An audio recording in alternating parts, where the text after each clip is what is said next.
haven't registered, you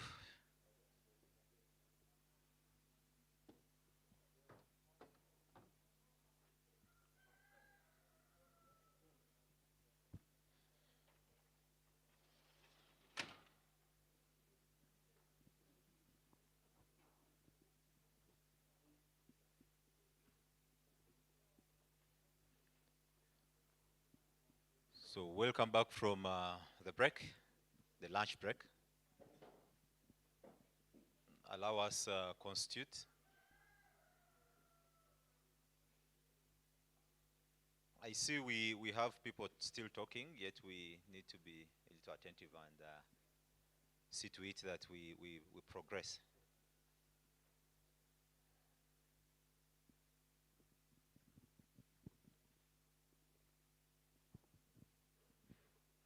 How was your lunch? Wangusa, how was your lunch? Cool.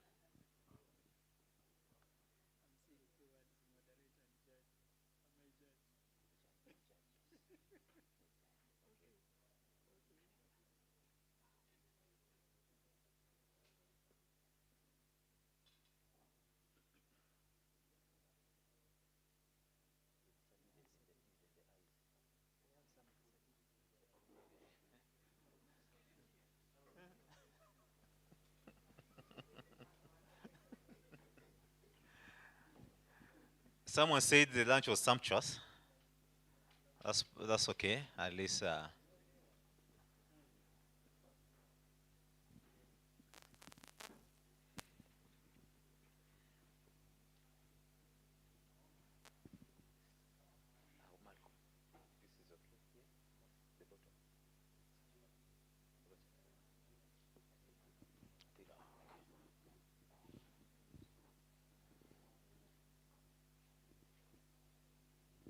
so if you're good to go, what is saying?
You're good.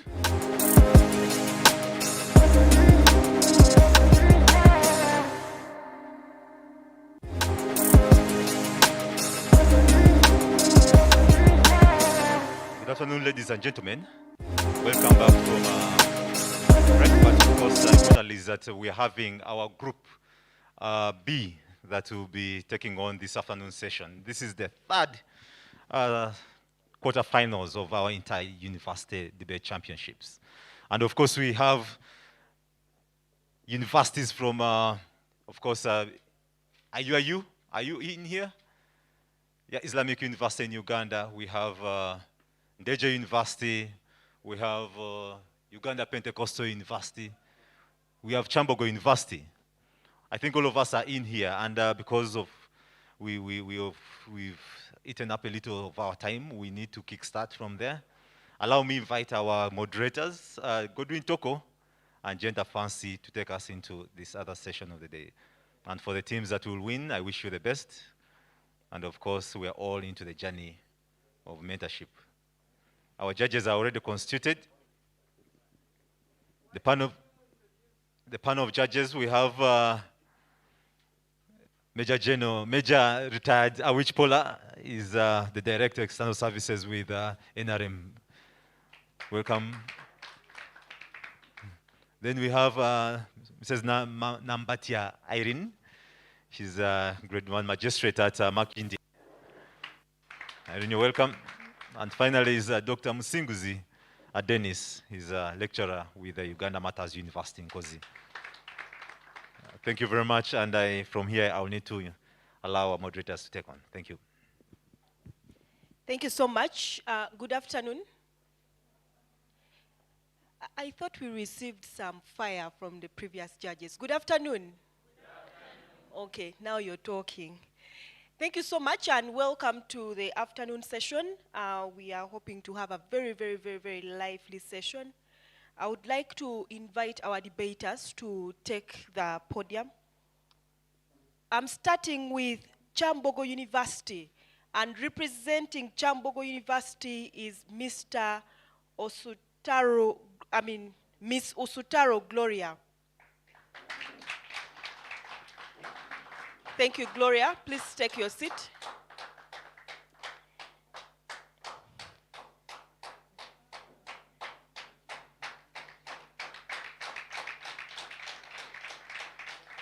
Thank you. Thank you for that. Our second panelist for today, from Islamic University in Uganda, we have K. Yuba Jenna.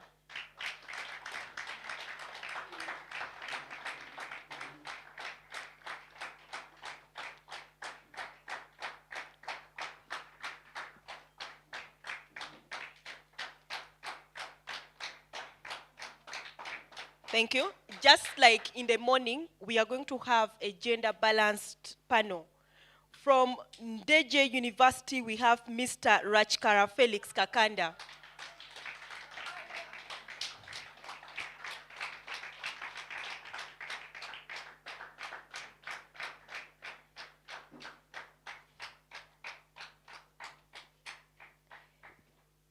Thank you.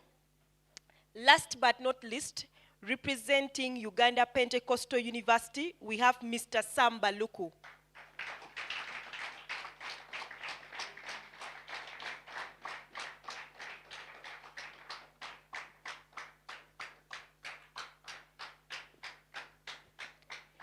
Thank you. The stakes are very, very high. Our audience are ready to listen and to contribute at a later stage. The rules of the debate remain the same. Our timekeeper is ready, and as stated earlier, she will signal when you've used your 1 minute. You can signal so that they know. Yes. She's going to show you that when you've used your first 1 minute. So the first, each debater is going to use 5 minutes to give us their main speeches. The first 1 minute is protected, and the last 1 minute is also protected. Meaning in the first minute and the last minute, no points of information. The 3 minutes in the middle, points of information can come from the panelists. So our panelists will be expecting you to give points of information to the person who is speaking when they are giving us their main speeches. And that is in the first 5 minutes. When our debaters are done with their 5 minutes of speech, when the entire panel is done, we shall have question session where the moderators, I, myself, and Mr. Godwin, we will ask the panelists questions, and they will respond in 3 minutes each. So that is going to be how the debate is going to run. So, like I said, the timekeeper will show you when 1 minute is over. We'll show you when you've used 4 minutes. Yeah, she's going to signal that to show you that you've used your 4 minutes and you're entering unprotected time. And then lastly, she will show you that sign when your time is over, when you've used 5 minutes, meaning you will have to leave the stage.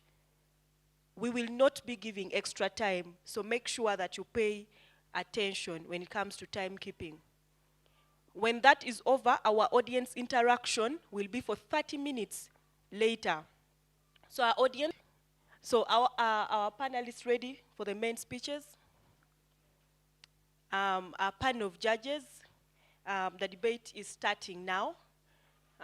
We are starting with the main speeches, and I'm going to invite the first panelist in today's debate, representing Chambogo University, and that is Miss Osutaro Gloria. Gloria, you have the floor.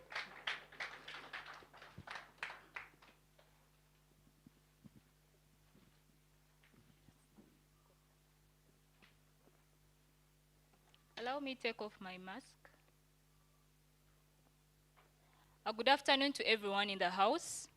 Yes, we are discussing the topic about the civic and political liberties in Uganda and what are the bottlenecks. You allow me to first start with what we mean by civic and political liberties. These are guarantees and freedoms that liberal governments commit and not to breach, either by legislation of the judiciary, interpretation without the due process. When I talk about this, I mean we have freedom of speech, freedom of expression, freedom to your religion. We have the right to life, and these are things that the Constitution has to uphold. And then we have different issues in regards to also our security. We have a freedom to security. And we have the bottlenecks that I am going to present forth. We have issues to do with the intimidation of the security on the citizens, which is something that is actually being condoned. When we look at our Constitution, it mandates us to uphold the rights of us, the citizens, and meaning the security has to protect the citizens from being violated.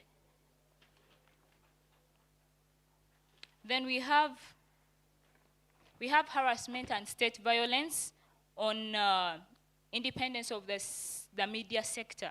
This is something we have seen of recent when we had the elections earlier on from the beginning of 2021, where we had, for example, Rogers Asimwe, who was reached out to in a way that was not right, and he was questioned for some of the things that I think this was his right to push forward. And then we also have politicized prosecutions from opposition leaders. We clearly heard from our president, which I feel is not something right, when he gave an order to the security that they can go ahead and prosecute the new opposition leader.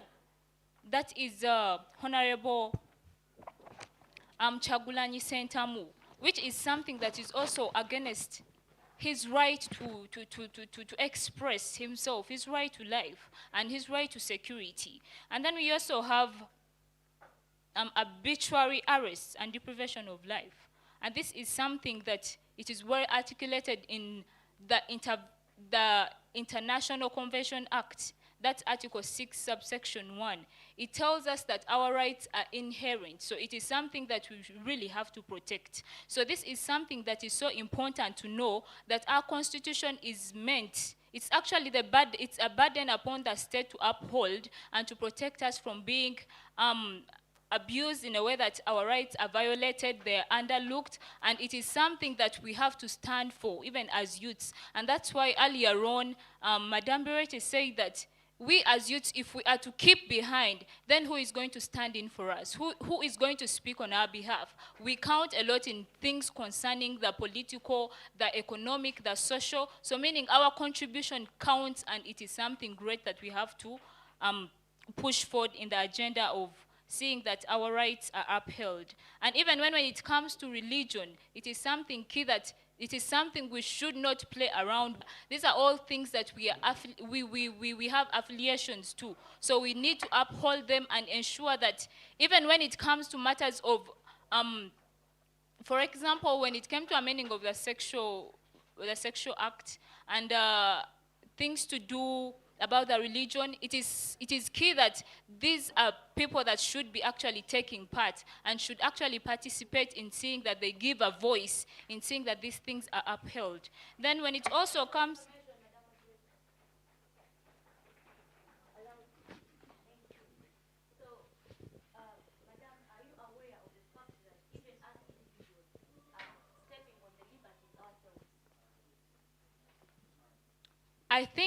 I think yes, we are. It depends on how we, as the individuals, are responding. And at times it comes with the ignorance that we have because we do not know the law. But if we knew the law, then it means we are going to freely express some of these liberties and uphold them. Do you realize that ignorance of the law is not a defense in any law? Of course, it's not a defense. So why would it be a defense for those who are abstaining from maintaining their own liberties? Thank you. I beg to submit since my time is out. Thank you.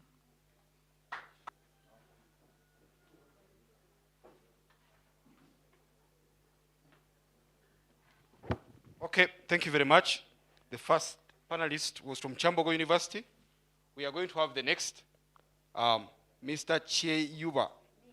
Ms. Cheyuba, sorry, Jena from Islamic University in Uganda. Can we give her a round of applause as she comes forward?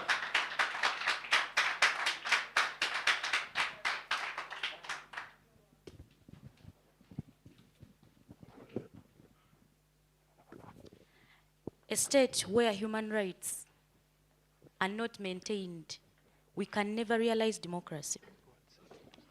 Ladies and gentlemen, liberty basically means freedom. Freedom can be freedom of expression, it can be freedom of association, it can be freedom of movement, it can be any freedom. That's what you're talking about when you talk about liberty. Ladies and gentlemen, Article 20 of the Constitution of the Republic of Uganda describes that human rights are inherent and they are not given to you by the state. That is where we see natural philosophers like Plato telling us that a state without human rights is not a state that is democratic. Ladies and gentlemen, I would like to bring to our mind the fact that if we are to assess the variations in the liberties that are in Uganda, they are both caused by the state and even us individuals. Keeping in mind that Article 23 of the Constitution describes to say that liberties are not absolute. So we can never say that liberties are absolute. I mean, there are some liberties that are not absolute. So ladies and gentlemen, on the same note, Article 38 of the Constitution provides for civil rights of individuals. So when we are to look at the bottlenecks that are limiting liberties in Uganda, the first and major bottleneck is the cowardice of Ugandan citizens. I'm taking Uganda as the case study. The cowardice of Ugandan citizens is bringing about a failure for execution of liberties. How? Ugandans not standing up. We are seeing a few individuals coming up. But if we are together, remember 78% of Uganda's population is majorly youths. Youths are the change of the world. So if we are youths and seated at home, minding less about what is happening in the political sector, then it means we do not know what we are talking about. So the bottlenecks in Uganda, we have political patronization or political patronage. We have target laws in Uganda. We have excessive executive power. We have the less manpower in execution or of justice. Then we also have intimidation from the political sector. Ladies and gentlemen, in the same note, we have the none or less functional institutions and institutionalism. How? We are looking at the parliament, we are carrying out amendments, but what is the percentage of each political party representation in the parliament? And we are looking at a target law that is being implemented against an opposition leader. Ladies and gentlemen, let's consider the fact that Justice Chivita of the Supreme Court. Okay. Thank you. I would like to inform you on the point of cowardice, that Ugandans are cowards. Don't you remember that last year during the campaigns, Ladies youths and were killed gentlemen, in was it Kampala, enough? and they did Was what it they enough?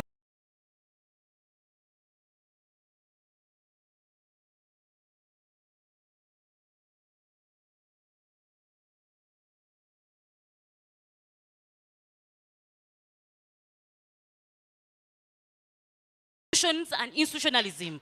Ladies and gentlemen, let's look at who the IGG is of Uganda. Who is the current IGG of Uganda? Why don't we just empower these institutions that are in place other than creating new institutions which we cannot even maintain? Ladies and gentlemen, let's look at maintenance of the best structure principle of the Constitution. Yes, thank you, the Speaker. I have a question for you. If you're calling us cowardice, then why is it that even when they call for us to vote? Ladies and gentlemen, we are looking at Ugandans who abstain from voting. What is the percentage of voting in Uganda? How many Ugandans vote? We are seeing even some teachers are like, me, I gave up on voting because there is nothing that will change. Your vote counts. This is the cowardice I'm talking about. Cowardice of even restraining from voting, a mere ballot paper. I mean, you let a ballot paper dictate for you. So ladies and gentlemen, I was continuing and talking about the fact that in maintenance of... Time up. I would like to conclude.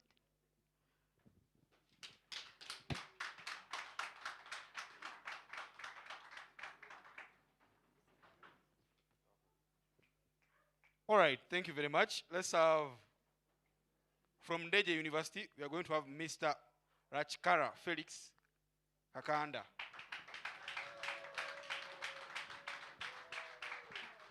Just so we are sure, the topic for discussion today is the enjoyment of civil and political liberties in Uganda. What are the bottlenecks? Over to you, sir. Thank you so much, moderator. All protocol observed. I am just going to examine one thing within these 5 minutes, and I just want to examine what kind of government we are under and what system we operate under. But before I go there,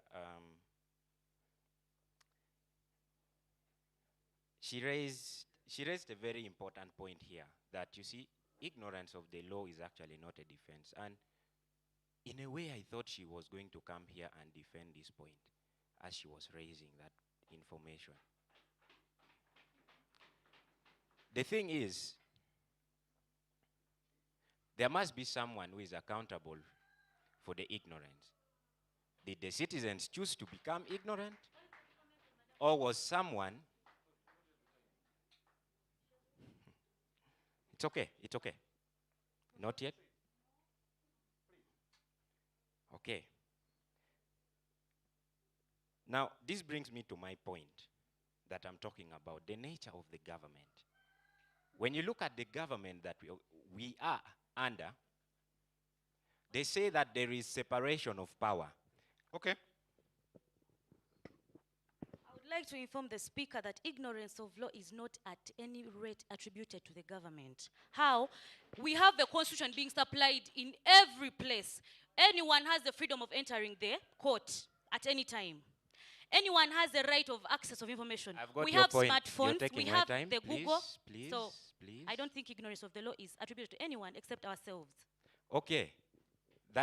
can maybe not be, that might not be an excuse if the law was actually translated into each and every language. If I do not understand English, how do you expect me to actually have the knowledge of the Constitution if, one, I am unable to read, secondly, I do not understand English? Now, that is where we have to hold someone accountable for that thing. It was the responsibility of the government to translate the Constitution in each and every language, which is why I come here to examine the nature of government that we work in. And I was on the point of independency, that you see we have arms of government where we have the executive, we have a judiciary, and we have the legislatures. And you know, we say all these arms of government are actually independent and they work on their own. And yet, time and again, we have been seeing that all these arms of government has actually been operating under the directives of one man. We think this is not democracy. We think this is not appropriate. For as long as the government still says, let President Museveni appoint the Electoral Commission chair, the Chief Justice, we think there is going to be no parallel institutions. Okay? Thank you. Do you realize that any appointment is vetted for by the parliament? And the parliament is elected by the individuals or the citizens of Uganda? Yes, I understand your point. Okay? Much as the parliament actually goes ahead to vet, even if these people were really qualified, we do not expect them again to go against the person who actually appoints them in such particular positions. That is actually our point. If Parliament was given the responsibility to have these people nominated from elsewhere and they vote in Parliament, we would actually say it is credible. But if one person appoints such a person, no, we don't think it is credible, and we do not think you should actually badger like that and you think it's a point. We don't take this. Now I was on the point of the nature of governance. And that is what she was actually trying to explain. That one, Unfortunately, it's time up. Can we give him a round of applause? Wow. So now, all the way from Uganda Pentecostal University, we have Sam Baluku.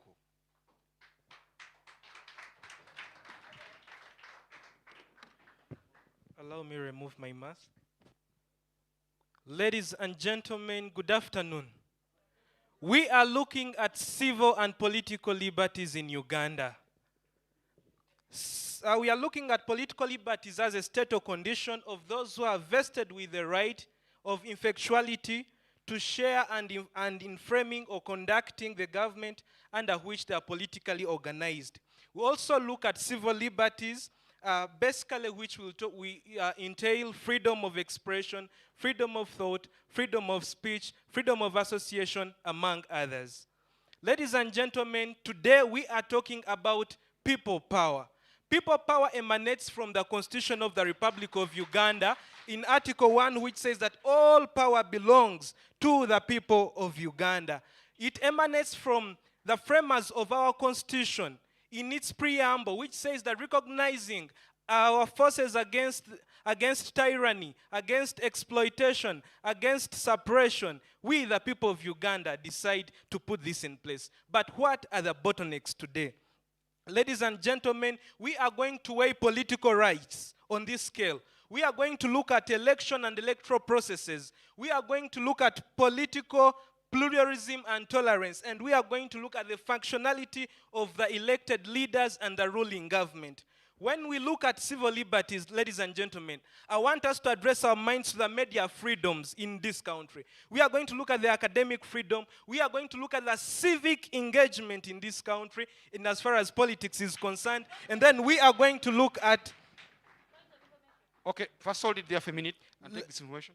Okay, thank you. Okay, I would like to inform the speaker that academic liberty is not a major liberty in Uganda. That's it's according to you.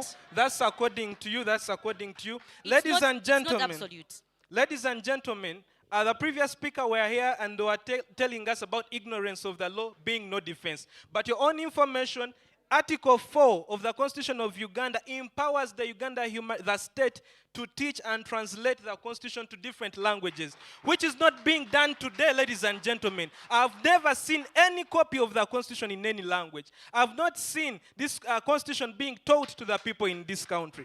Ladies and gentlemen, we look at the extrajudicial killings of recent. Sheikh Chirevu was killed. He has not been taken to law, and yet Article 28 talks about the presumption of innocence until proven guilty. Ladies and gentlemen, I want us to look at unlawful detentions. Honorable Segrinya and Sawanyana in prison. My brothers from Kasesa in prison. They've not been brought before book, that the 48-hour rule, and nothing is being done. In Uganda, investigations are done before arrests. Can you imagine? Ladies and gentlemen, I want us to look at the non-independence of the Electoral Commission. How do you tell me that Justice Byabakama is going to challenge his appointing authority? Let's think beyond reasonable doubt, ladies and gentlemen. Let's look at the bribing of MPs in parliament. Look at the recent Toji Kwatako. Oh yes, it enabled the youth to participate in elections if you're below 35 years. But what was the intention prima facie? They were legitimizing the president to continue ruling forever and ever. Ladies and gentlemen, let's look at our history, the Pigeonhole Constitution. What happened in 1966? Look at what is happening today. During the Toji Kwatako, the same scenarios, the same circumstances are happening today.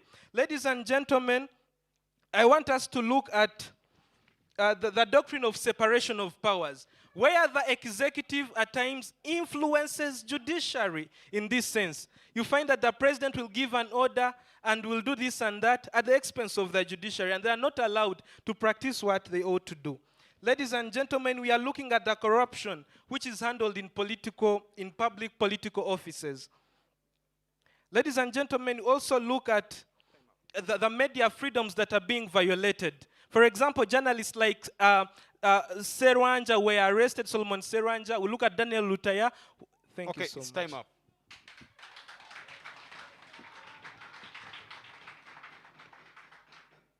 Ebaluku oye. Ebaluku oye. Erachikara oye. Erachikara oye. Ejena oye. Ejena oye. Gloria oye. Echambogo zoe. Okay, so that's the first round. Can we give them a round of applause? Did you enjoy that? Let's move to the next round, and I hope you'll enjoy that even more. Now, I'm going to ask each of these a set of questions. They will respond to those. The judges will take note. Yeah, and these questions carry some weight. So please, and I'll request that you pay attention as well and listen in, because from their response to these questions, you will then make your submission when they are done. Are you together? Without wasting any more time, let's begin with Gloria. Gloria, describe the state of enjoyment of rights in Uganda.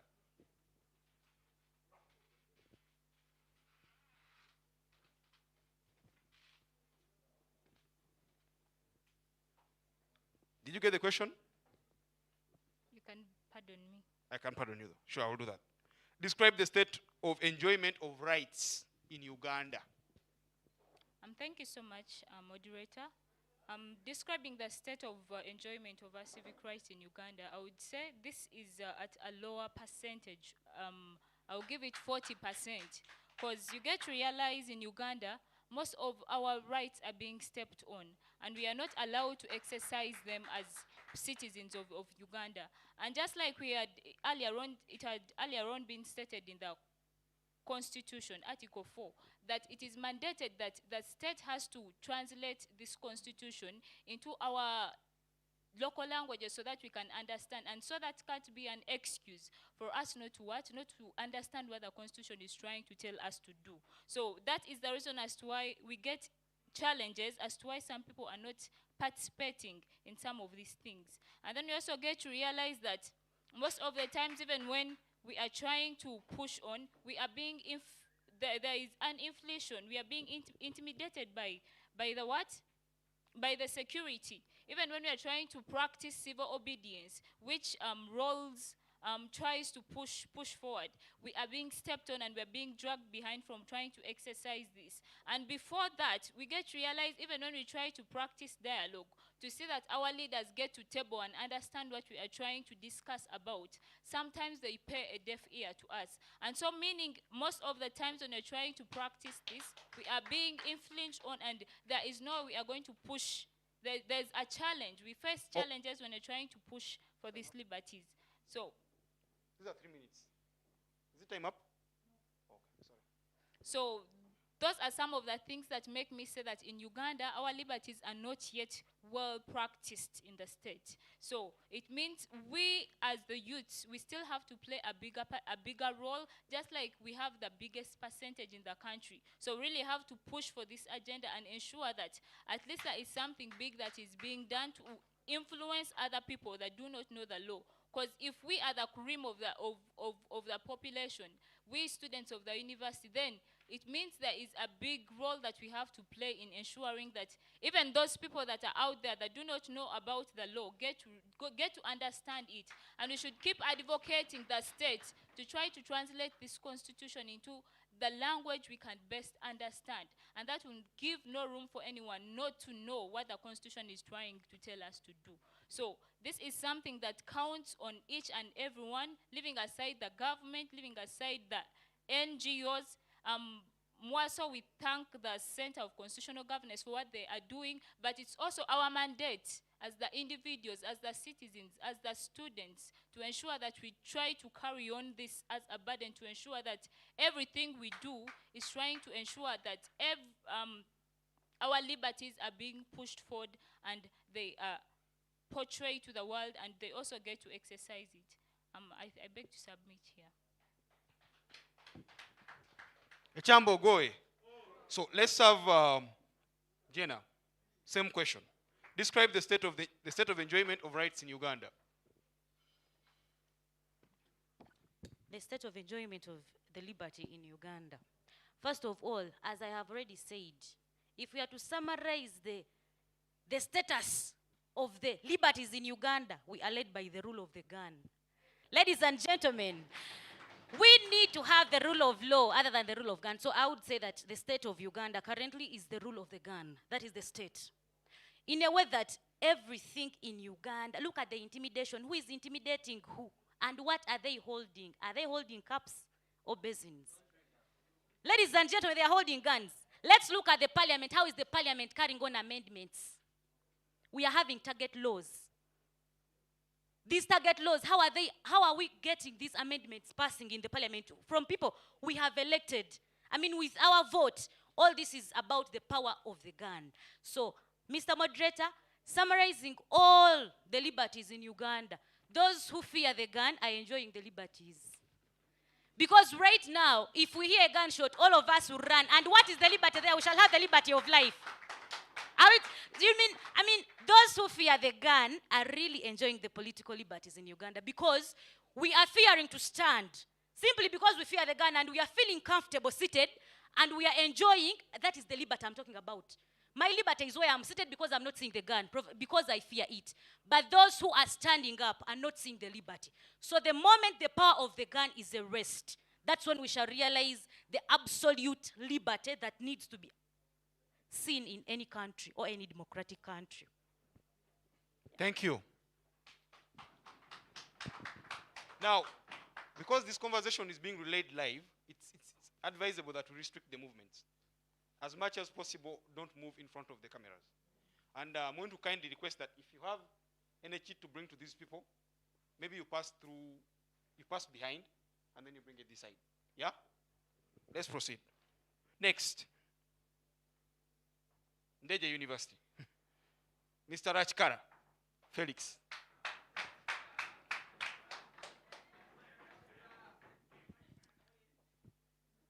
It saddened me that Madame doesn't have a stand in the debate. First of all, she comes here and tell you that, you know what, we are actually to blame this. We are to blame the citizens and also the government. I didn't hear her speak about why we should blame the citizens here. And yet she tends to badger in my speech. I know she's going to. No, anyway, this let's is examine what protected. she came here and said. That one, you see, there is actually the rule of the gun. Okay, let us examine the parliament. That is exactly what I came and said. I started by talking about the nature of government that we operate under. And something she did not understand. I still want her to come here and defend the point of citizens being the problem in this case. And I'm waiting. Anyway, let us examine this government again, and we see where it all stems from. Number one,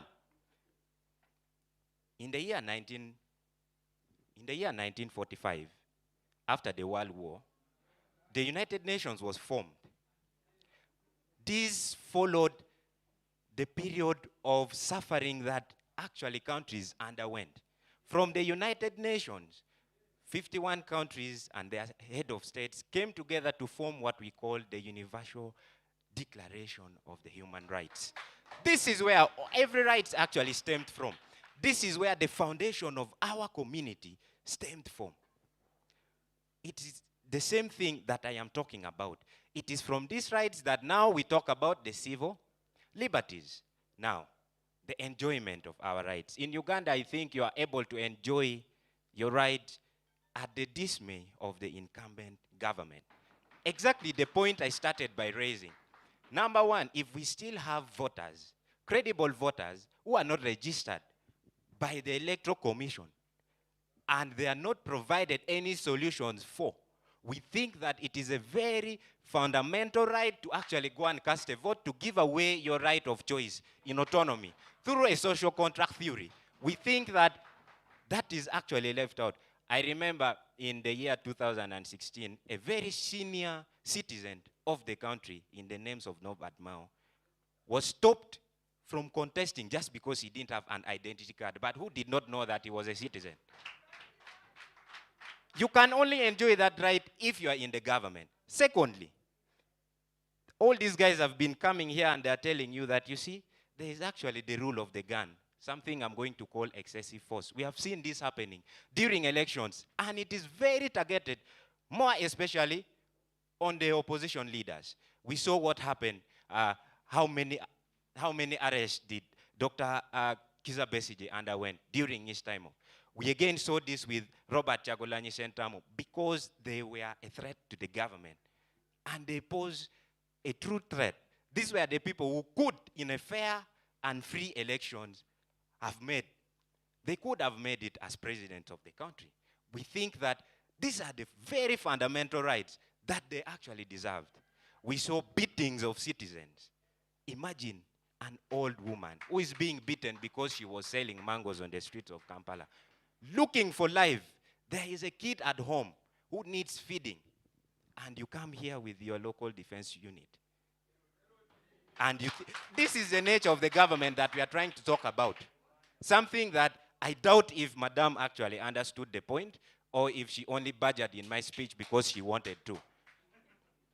But of course, these are all things. Now we saw things to do with freedom of the press. We saw the arrest. People have been giving examples here. There are Sime Rogers of Freedom Radio, who were being arrested just because, number one, they were saying something true.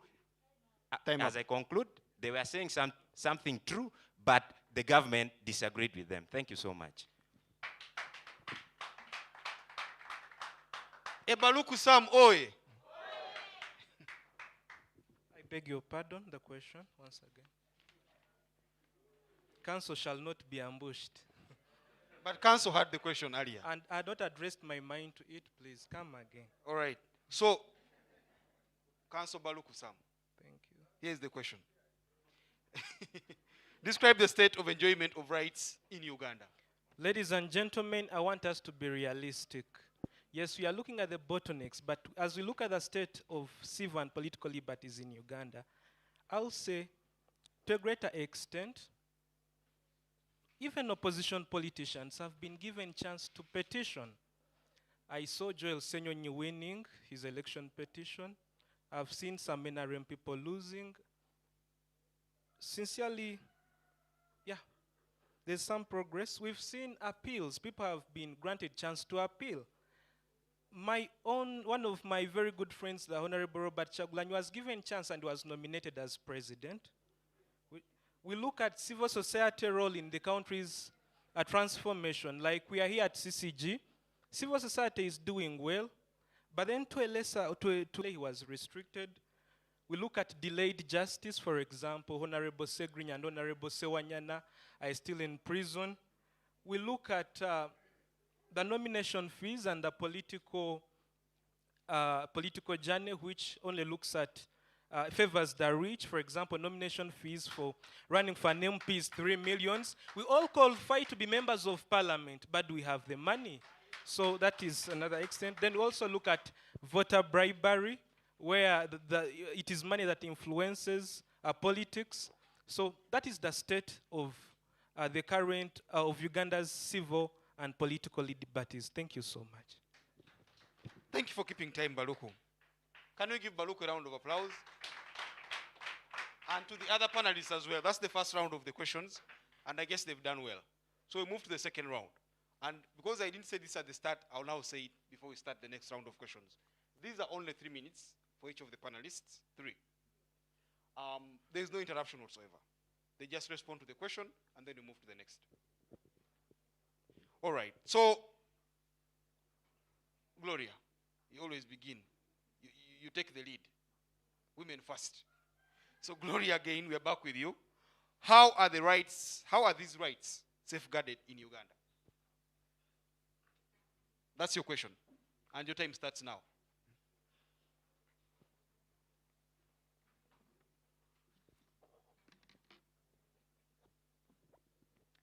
You allow me start by informing one of our panelists, Janan, that when she said that the state of rule in our country is the gun, I do not agree with that, because it is the failure of the system to do what is right. And then I come back to the question that I have been asked. I beg your pardon, please. Sure, I will. How are these rights safeguarded in Uganda? These rights are being safeguarded by the fact that we have the civic spaces, and they are the ones trying to stand in the gap for us to see that they advocate for what is supposed to be done right. So this is something that is key, and we should uphold what the civic space is trying to do, and that's why we are here today. And the other thing that the civic rights are upheld with the Constitution itself. The Constitution has to protect us from being infringed on. We have, just like earlier on I said, we have the right to speech, we have the right to life, we have the freedom for association. So this is how we are being protected, and this is how we can exercise our liberties in our country. And then the other thing is, when it comes also to how we protect our liberties, it is the way we get to understand what the law tells us to do. So if we can understand what the Constitution is doing, is telling us to do, then we are able to exercise our liberties, and this is how we are going to protect them from being infringed on. Then that rises against us, we do not have to keep quiet. We have to stand up and see how best we can go and fight for what we think is right. I beg to submit.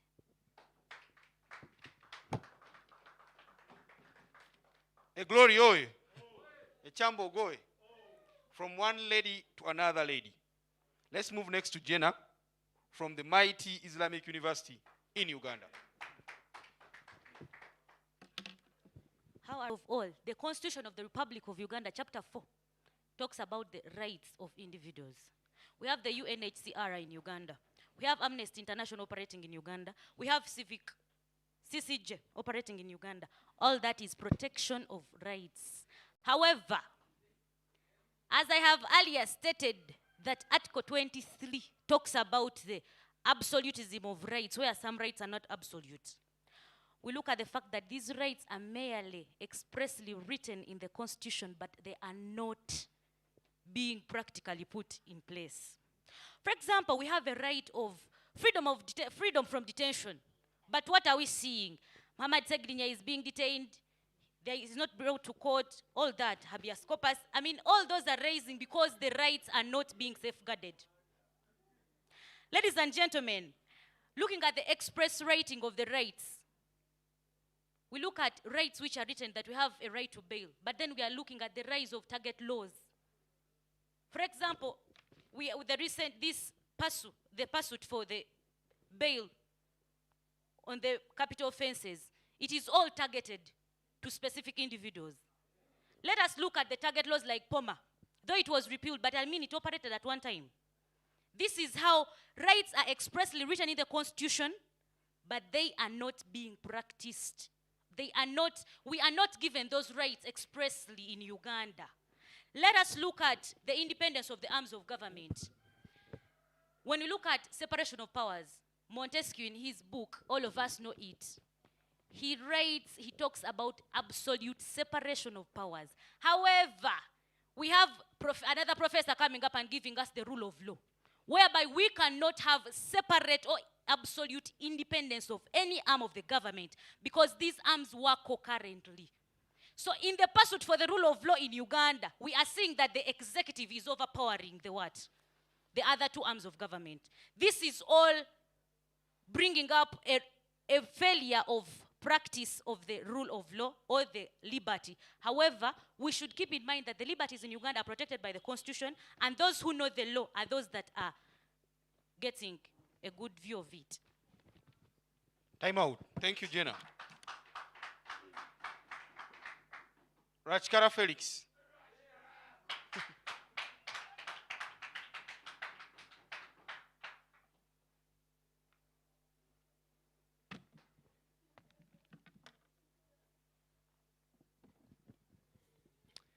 How are the rights, civil rights of Ugandans protected?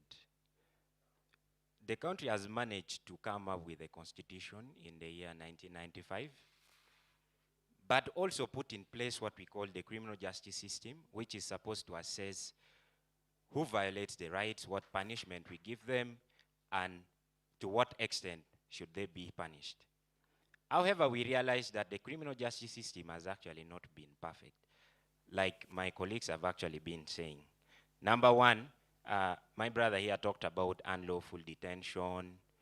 She just spoke about the president dictating who actually gets born and who doesn't. So the reason why I premise my case on the point of the government and the nature on how it is operating should by now be clear to everyone why I premise that case. Okay, I am going to talk about the criminal justice system, and I'm going to tell you why I think it has actually come to play. Number one, we saw it happen in certain instances where it worked in favor of certain individuals. But however much we try, we have seen it actually becoming more and more for the rich. It is actually being commercialized. We saw the criminal justice system ranking in 2018 second after the police department in corruption. There is no way that the citizens of Uganda are actually going to get fair treatment if we still have the criminal justice system or the judiciary ranks that high in corruption. Leave alone that Uganda as a country ranking what? Third in the whole of Africa in corruption. Now, but it stems from there, from that point. However, we have also been seeing certain instances where we saw that it has not worked. You remember when Stella Nyanzi was actually detained for about, what, 18 months? And she was released just a few days. And then the High Court says, you know what, it was a wrongful ruling. Therefore, when someone has already served the term, do you call this protecting someone's right? I don't think so. To me, I would say it has worked to certain instances because people are able to, of course, cite examples, but I still think that the government has actually failed to protect us. And I think these rights should not actually be granted to us. We should enjoy it freely. Thank you. Thank you, Rachkara. Baluku Sam Oye. Thank you so much, ladies and gentlemen, dear judges. We are looking at how these rights are being safeguarded. Number one, we have a streamlined system of the judiciary, which also recognizes LOC courts. And in case of any infringement on people's rights, let it be domestic violence, issues to do with land, people have always run to the LOC systems. If they fail, they go to the Gombolola courts. From there, they go to the magistrate courts, as you all know. These rights are being safeguarded by the Constitution. We look at Article 2, which talks about it being a supreme law of the land and being a binding force, and we are all governed by the Constitution. The other thing, these rights are being safeguarded by a streamlined system of enforcement. For example, we have the UPDF, which is the Uganda People's Defense Forces that protects the lives and property of the people. We have the police, established under the Police Act, which maintains law and order. So that's how these rights are being safeguarded. We have rewarding merit and meritocracy. We've all seen ministers, we've seen people who take up these positions being taken under the right processes, vetting by parliament, and so on and so forth. We also have civic education. This is how civic rights are being safeguarded through the justice centers of Uganda, for example, that do community sensitization. We have community liaison officers at the police stations. They go and do community policing, for example, educating people about these rights. And in this way, I believe people are being sensitized about their rights. And in this one way, these rights are being safeguarded. Thank you so much. Thank you, Councillor Baluku. Mr. Baluku, are you a Christian? Do you believe in the Bible? Okay, let's get practical with the Bible. There's a part where it says the first shall become the last, and the last shall become the first. So you start the first for the next question.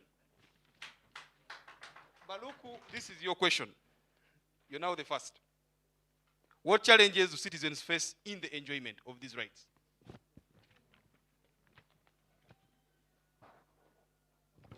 Thank you so very much. The challenges that the citizens face in trying to enjoy their right, their naturally given rights by God, when you look at the natural law. Some of these challenges we find brutality, for example. Just of recent, immediately after elections, we saw Honorable Chagulanyi being arrested. We see journalists, for example, in up-country districts where I come from, you'll find that RDC's influence media, for example. You run a story, one called Vikeke Simon was arrested simply because he ran a story about the arrest of the NUP leadership in Kasese. So meanwhile, as the citizens try to exercise their rights, they are infringed. That is taking us back to media freedom. We are all delayed justice. These citizens try all they can to go to the courts of law, and then that justice is delayed. How many times have we seen Shamim Malenda appearing before the High Court in Masaka, and they always adjourn these cases? How about our friends in Kasese? They were arrested 3 weeks ago. It is now coming to a month. Do we go apply for bail? It is still denied. So we are looking at delayed justice, and yet it is incumbent upon the prosecution to prove these people beyond reasonable doubt. As citizens try to enforce their rights, we also look at corruption, for example. They have a right to education, they have a right to jobs, they have a right to association and the others, but we see corruption being the song of the day. Then we're also looking at special interest groups.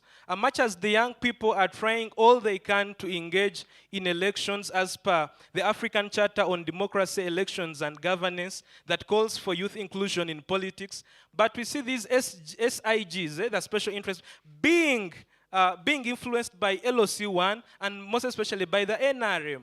You find that whereas the opposition youths want to take part, they don't know where to get forms, and within a twinkle of an eye, the elections have been carried out without their know. Thank you so much. I so submit. From Baluku to Rachkara. Rachkara. You want the question repeated? What challenges do citizens face in the enjoyment of these rights? My brother talked about brutality, curtailing information, like from the press, where we saw the press under the UCC they're actually being barred and curtailed with what kind of information they should pass. Curtailing gathering, majorly targeting opposition leaders, and this actually was escalated in defense of protecting the COVID-19 lockdown restrictions. We saw that in the previous elections. The late justice, he talked about curtailing the freedom of free and fair trial. And of course, I would love to add some. To begin with, we can start by talking about political rights. Number one, like maybe the right to start a political party. We saw it where government actually came ahead and started putting certain restrictions, coming up with lump sum amounts of money required. And of course, I think this has actually been really unfair to the people. Of course, when he spoke about the POMA, we saw police actually, first of all, the High Court went ahead and, of course, decided to release certain restrictions under the Public Order Management Act to allow the police actually to oppress the people. Another thing, the freedom of the press, we have actually been talking about, we have been talking about this a lot. Okay, and also I think the people in the society, how they behave, what they do, what they say, okay? Someone who actually operates their media platforms, maybe like social media, you're being monitored, someone is following you, having the LDU, especially during the past period of the COVID restrictions, everywhere you find the military policemen walking around, moving to try and, of course, the defense was, we are trying to actually put the COVID-19 restrictions in order. But what did they go ahead to do? We saw a scenario where citizens, about 54 people actually ended up dead, okay? Time up. Something I've been pondering. What are the notes these people are bringing this side? They are notes that are being brought, and they're only going to the ladies. I don't know. Gentlemen taking notes to the ladies all the time. I hope no one is shooting their shot while we discuss these important issues. So, okay. That's it, by the way. Let's get back to the discussion. And we pray that Baluku or Rajkara receive a note from one of the ladies in the course of the discussion. So let's go to Jenna. Same question.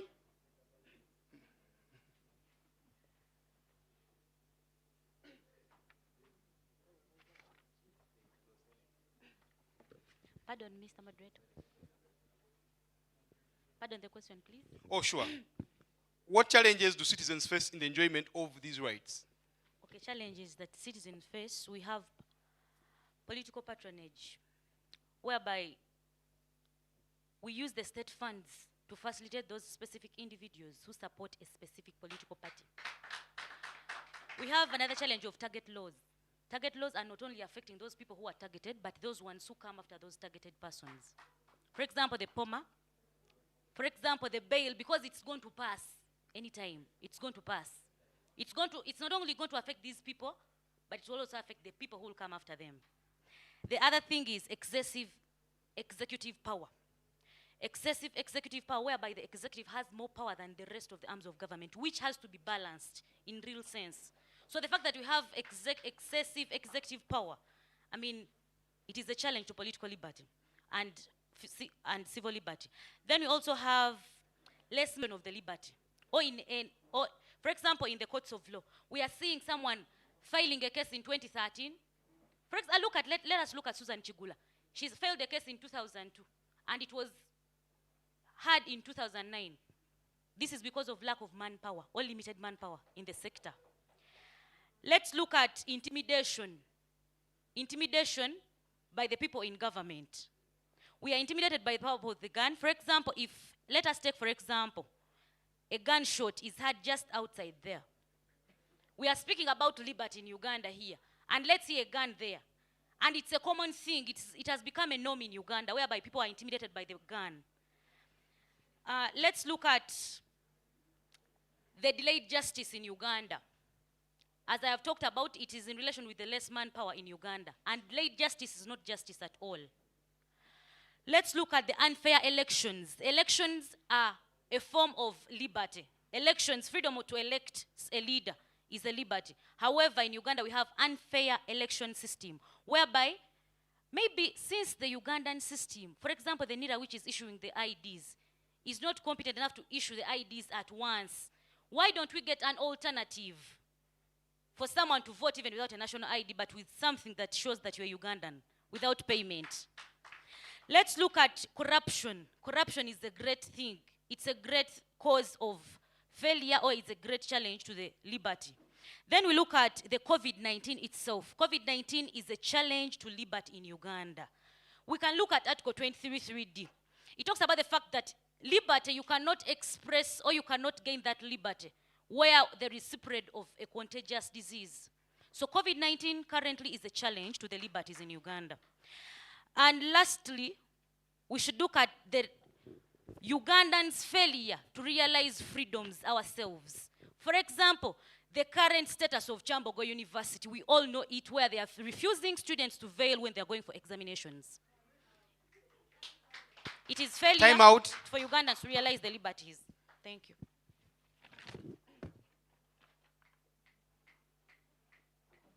Yes, let's have Gloria.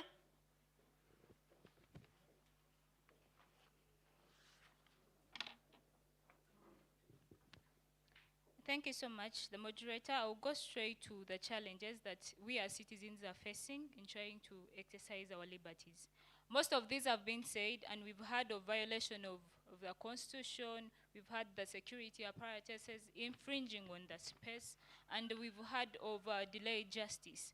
Yeah, I would make a few of additions on what the pre-current speakers have said. When they talked about delayed justice, yeah, I mean about the unfair elections we have.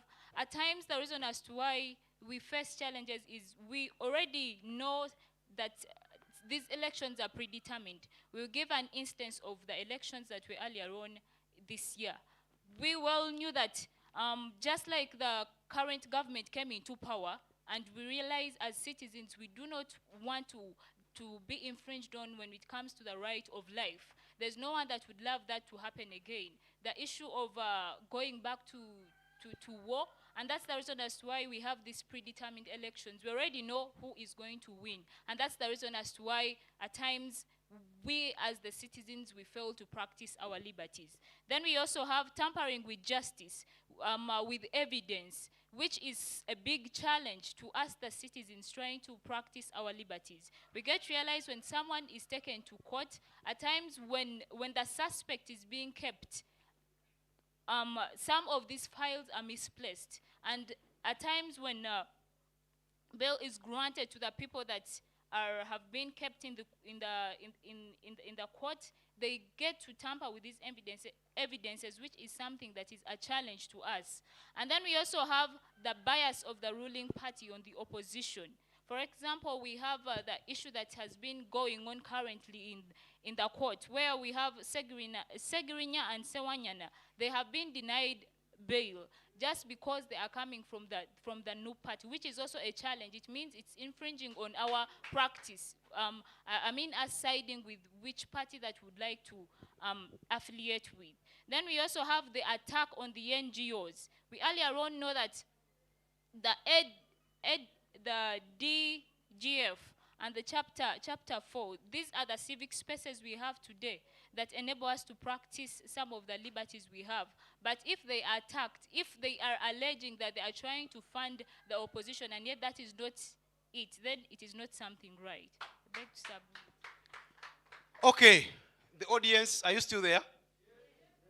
You guys are no longer cheering these speakers. Can we clap for the judges? Can we clap for the camera people?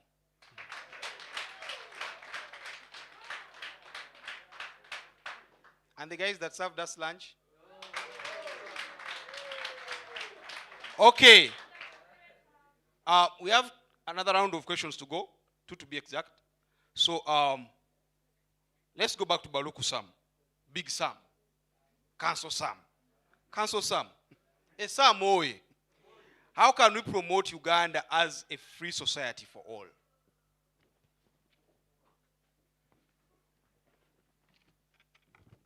How can we promote Uganda as a free society for all? Here we go. We should build a free, united, and prosperous and democratic Uganda. A Uganda which empowers its citizens. A Uganda that adheres to the rule of law, that ensures dignity and provides equal opportunities to all.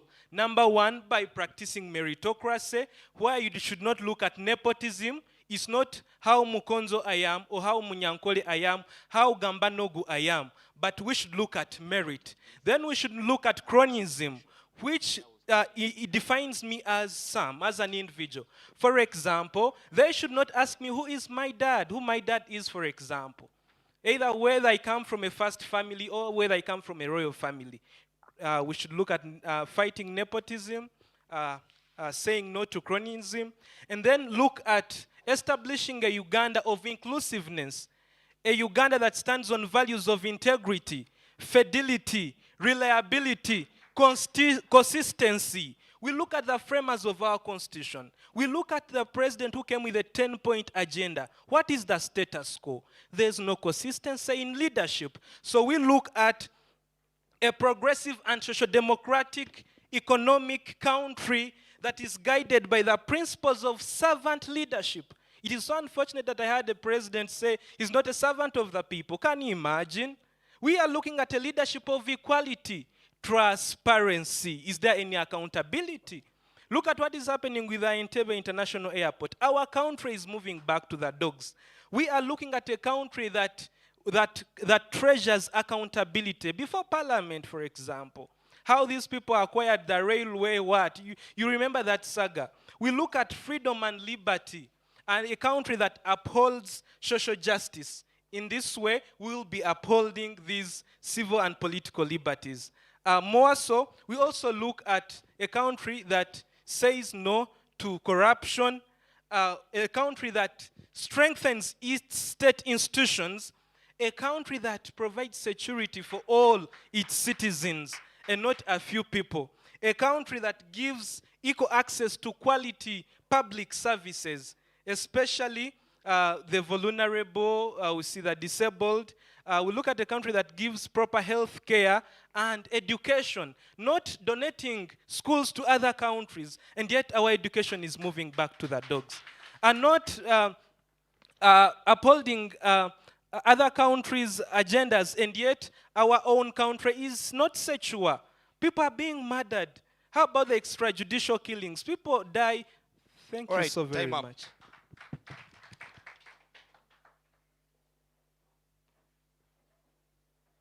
Mr. Rajkana, you got the question? You can repeat. All right. How can we promote Uganda as a free society? How do we get to promote the Pearl of Africa as a free society? From the word Pearl of Africa, I think we should have been the most free country in the entire Africa, with the beauty that we have. All the good names we are called. Anyway, now going to the question, number one, I think the most important thing here is to have a legislation which is going to take us to an independent electoral commission, where president does not get to appoint chair, and their operation is totally independent. A position where we find no one has an automatic pass or a post already preserved for them. What will we achieve by this? One, accountability to the people of the country, because you know, these are the very citizens who are going to hold you accountable should you fail to deliver in the next election. Secondly, we need an independent army.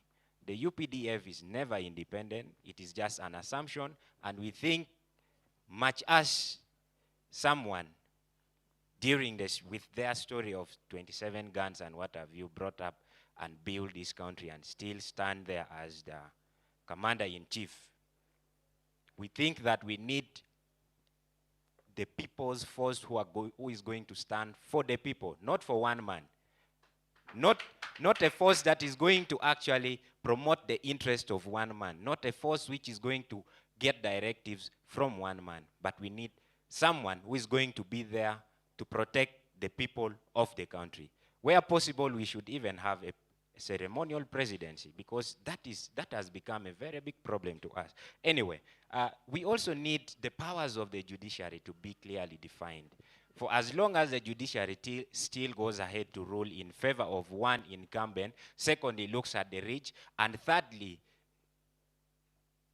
ceases to respect the opposition in their particular political parties, I still think that every right that we have been crying for will come to play. But also, lastly, we need a country which respects its citizens.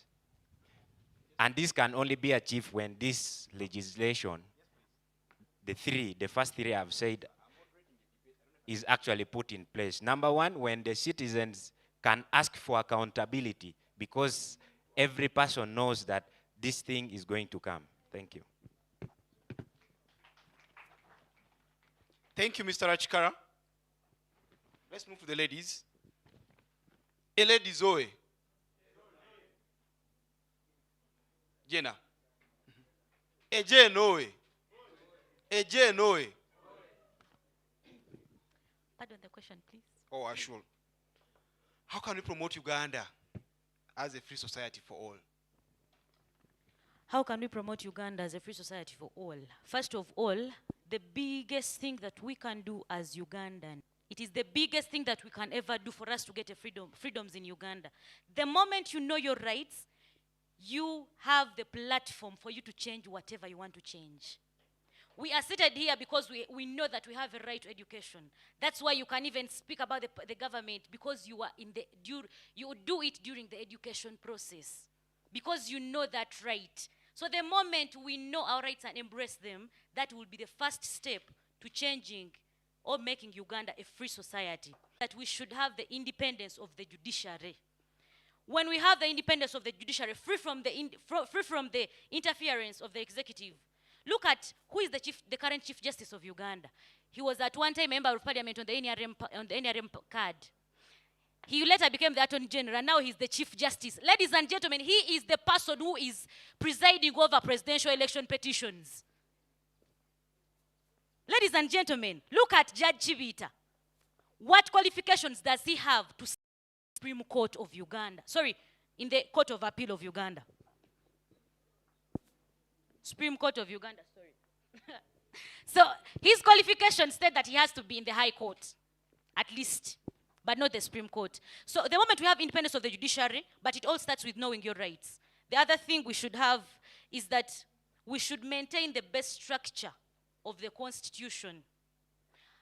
This is through the amendments that we do. You know, one time, Odochi's report, Odochi said that a constitution is a sui generis law. I mean, it is a law of its own kind. It is a supreme law, and that is what Article 2 says. Ladies and gentlemen, if it is a supreme law, why would we keep on amending? After every 2 years, we amend a constitution. After every this time, we amend a constitution. I mean, we should consider a constitution as something supreme, as something sui generis. Ladies and gentlemen, let's look at the fact that we should, the other thing that we should do is that we should empower the institutions. I mean, we already have the anti-corruption institutions that are fighting corruption. But then we are looking at birth of more institutions, yet even the existing ones are not at any way empowered. Thank you. Submit. Let's have Gloria as the final panelist for that round of questions.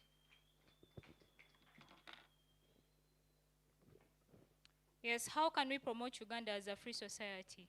Many of the views have been stated. I will start with those that have not yet been said. There is need for us to fund independent institutions. We realize the reason as to why we are here, this is an independent institution that is trying to run an agenda of trying to see that we as citizens get to know our rights and try to advocate for them and fight for them. Then there's also a need to add the human resource in the courts of law. That's the reason as to why one of the panelists, Jana, was trying to say there is low manpower to try to follow out these issues that are trying to affect us as citizens. And then there is something I think we are trying to go against. Our motto says for God and our country, but we are trying to do something that is not right. We are trying to be hypocrites. So there is need for us to also be trustworthy and fight for integrity, uphold what our motto says. If we are not doing it, then it doesn't count. It doesn't count. Then there is need for us to understand our constitution, but how? There's need for them to be translated in the local languages, just like we've been saying. And we pray that the government tries to take this into action, just like we're having the Bibles being transcribed into local languages. The constitution can also be transcribed into the local languages for us to understand what it says. And then just like other panelists have said, separation of power is something key. There's no need to mix up these powers. We need to know what the judiciary has to do.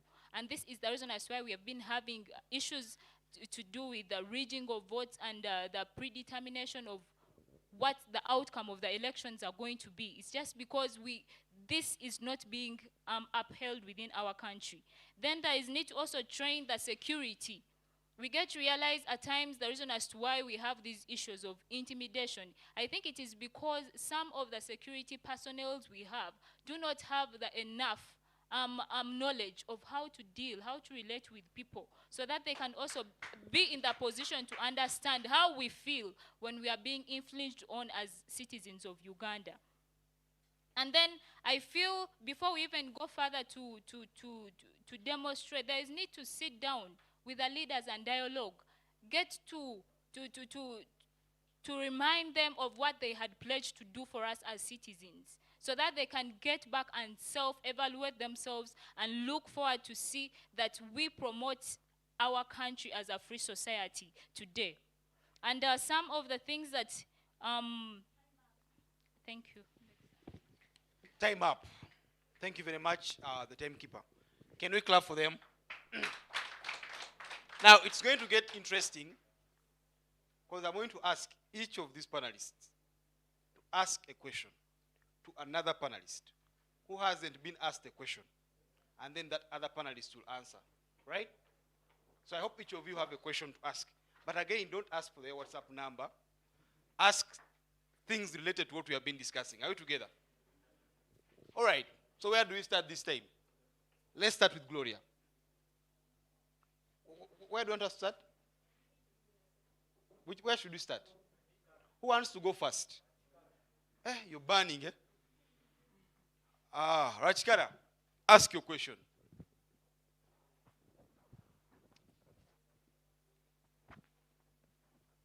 I just want to ask Madam here. She has a name. She's called Jenna. Yeah, that one. I've not got the name yet. So you, Jenna. Okay, Jenna. I just want to ask Jenna. In your introduction, you introduced two things. Number one, the responsibilities of citizens towards their failure to enjoy their civic rights. Secondly, the responsibility of the government. The question is, what is your stand? You got the question? Yes. Okay. For matters of clarity, did you ask my stand on who is responsible for the liberties in Uganda? Okay. So as I introduced earlier, I said, you know, this is something that is very, very important, is knowing the term to which we are referring to. Who is a citizen of a country? That is the first question we should ask ourselves. Ladies and gentlemen, even the people who are in government are also citizens. So when I talk about the citizens, differentiating citizens and government is something simple. As we have been, all of us have been discussing and showing how some citizens, for example, people have been giving examples of Chagulanyi. Chagulanyi was a member of parliament, right? We would say he was part of the government. However, he's a citizen because of the way we treat him. So Chagulanyi comes up because he's brave enough. He speaks for the rights, which some of us are seated and not realizing that we have such a right. So citizens are equally responsible for liberties in Uganda because They do not want to know. Citizens are sitting, they do not want to, they don't have the quest for knowledge. They don't want to look for knowledge. Now someone is saying that all constitutions should be translated in local languages.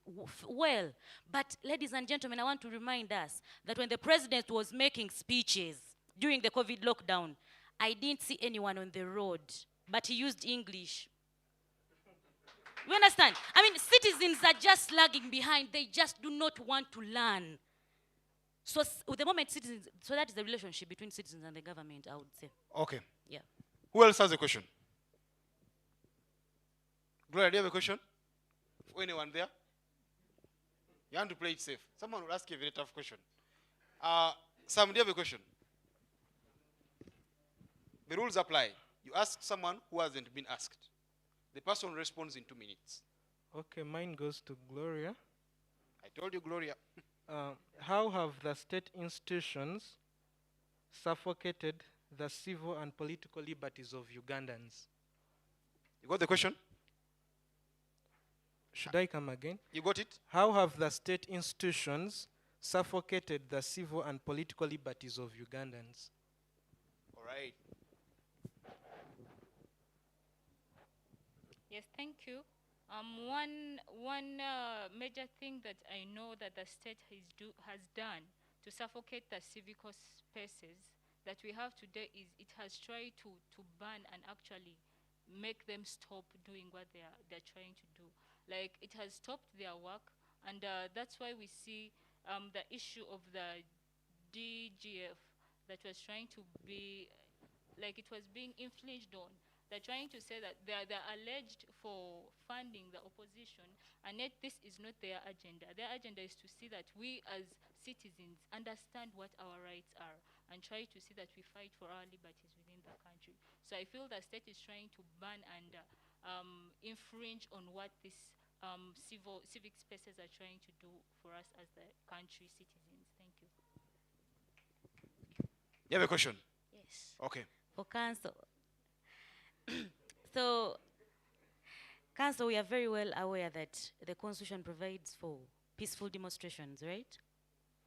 So what is your take on the burning of tires and by the citizens in Uganda? Do you think they were doing it peacefully, and what is your take about such a matter?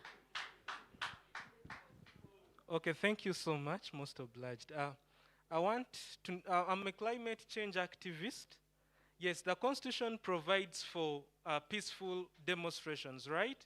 But then the burning of tires also, the citizens would rather use other alternative ways, for example, engaging the authorities. We've seen in other developed countries where police protects the demonstrators, or they can use placards, for example, that have their information to reach the information to the intended institutions, for example. They can also demonstrate through other ways, for example, staying at home or walking to work, for example, without basically interrupting business, without destroying the environment, for example, like for the case of the burning of tires. Thank you so much. Thank you. Now, Gloria has the chance to ask a question. Yes, there's something that is sensitive that I would like to ask. Rajkara. Yes. He's the only one who has it. Yeah, for inclusive purposes, I'm not forgetting us, people with special abilities. What do you think the law can do for persons with disability when it comes to matters of the instances where we've had random shootings when it comes to chaos within the country? What do you think can be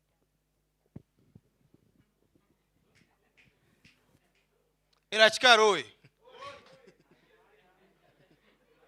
The question is direct. What can the law do for the people with disabilities, especially during violence or maybe riots? Number one, I think the most important thing is the protection of human rights, which we have seen has actually not been embraced, okay? But in that particular instance where guns are flying, people are running up and down, I don't see anywhere where at that particular moment the law can convene and save such a particular person, right? But yeah, seriously, we realize at that particular moment, even when you are not disabled, the law cannot help you.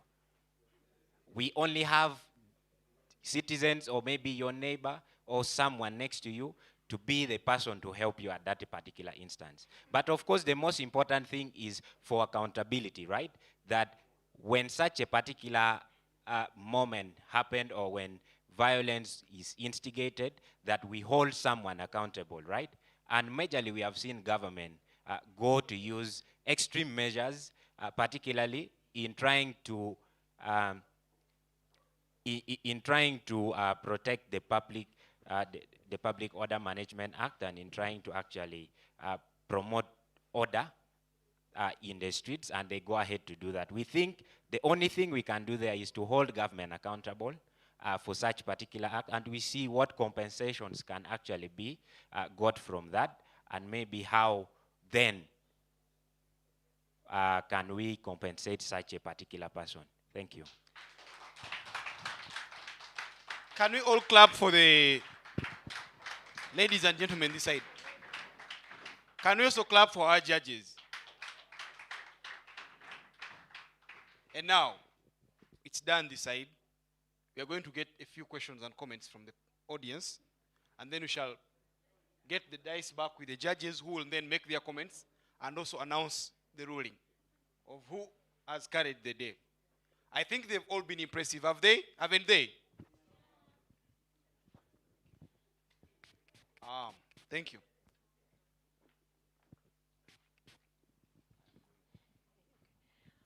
So our audience, we are now turning to you. How many people think that our panelists have done justice to the topic? How many people think our panelists have done justice to today's topic? How many people think our panelists have not done justice to the topic? You will start your submission. So I'll start with you. I'll start with someone who thinks our panelists have not done justice to the topic. 1 minute. Use 1 minute. Start with your name and the name of your university. Thank you so much. Kamgish Andrew from Bishop Stuart University. One is that there were a lot of contradictions. Panelists didn't stand their very point to defend their arguments, which I think it was a political game of corruption in arguments. So what would be the position of any panelist? If you're saying that the human rights, because one of the most controversial issues is the constitution being translated and human rights issues being enforced, or they are not being enforced. So now what happens that the argument would be, can you verify and prove with valid arguments? One, you're saying that there are pending cases, you know, and then you bring an argument of Segrinya, and yet the person is already out, as I say, you know. Would you give us the narrative of a broader perspective, not only in Uganda, but the broader African nation, so as to give us the perspective of what we see? Then lastly, is that if you're talking about constitutionalism, I saw people quoting some rights. You're saying this, like educational rights. There are no educational rights. These are just things that you desire, or services from the government. But you'd begin the genesis of how people surrender their rights to the state and how the state is obliged to protect their rights. That's my thought. Okay, after giving us your thought, can you now argue that motion? Okay, now, if I was to argue that motion, for which university now? Okay. Okay. Okay. So if I was to argue that motion, one, I would begin with the genesis of our inherent rights. One is that a citizen surrenders their rights through voting a leader. Now, what do I mean by surrendering my rights? That if I surrender my rights, that means that if I'm to protest, while I'm protesting, because you must remember that as you're enforcing your rights, you must not infringe on others' rights, right? Then, if you're saying that the security has no matter to protect the state in times when, for example, you have seen NUP candidates. In time of protesting, some people root. Now, what is the obligation of the state? One, they have to protect people with their property. One, so in the argument would be that the government has abused the rights of the people in one or the other, where people have been detained without being presented in court, abusing the 48-hour rule to be presented in court. Then I would also tell how the government has abused the rule of media, where people have been arrested, some people have been tortured, you know. Then I would also continue and say how the government has continuously abused these rights of the citizens through not basing on or appreciating taxpayers' money in one way or the other. So the argument would relate with how the government is supposed to play their role of the rights and also continue to appreciate what they do. Okay, thank you so much. Then there was a question that came from Gloria that she has seen during demonstrations, guns, bullets are flying here, left, right, and... Oh, she said guns flying. Okay, guns flying. Guns flying. So how does the law protect the rights of persons with disability? I would like somebody else to answer that question. Specifically that question. Someone? Yes, please. Well, thank you so much. My name, for purposes of record, I'm Magom Ivan from the Islamic University of Uganda, the mighty one here.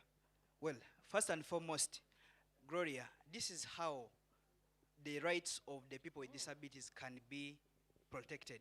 Well, we are aware that demonstration is a right when done legally, but before enforcement of any gun, any flying guns, as you say, there should be a caution that in such and such a minute, because it is provided in the law, that in such and such a time, we are going to shoot or we are going to fire tear gas. By doing so, these people can be evacuated from that scene and they can be safe since they are disabled.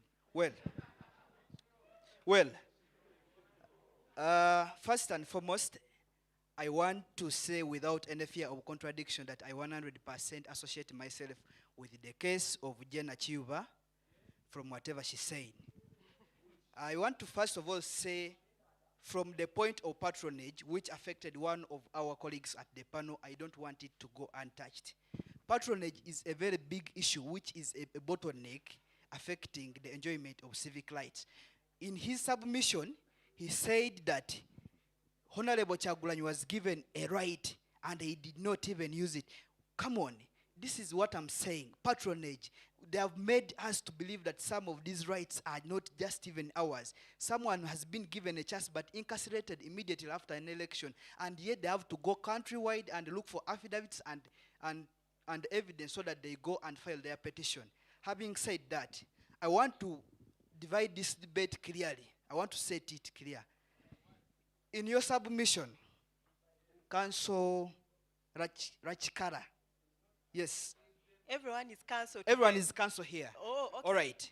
Rachikala, Honorable, in your submission, you said that a very senior citizen in 2016 was denied chance of contesting for presidency because he did not have a national ID.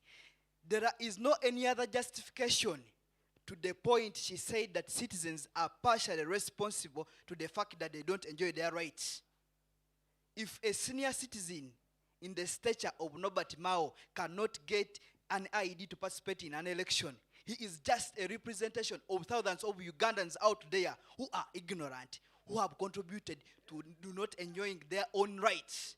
So I want to use this perspective to inform you that she is not having, it's not like she does not have a stand as you say.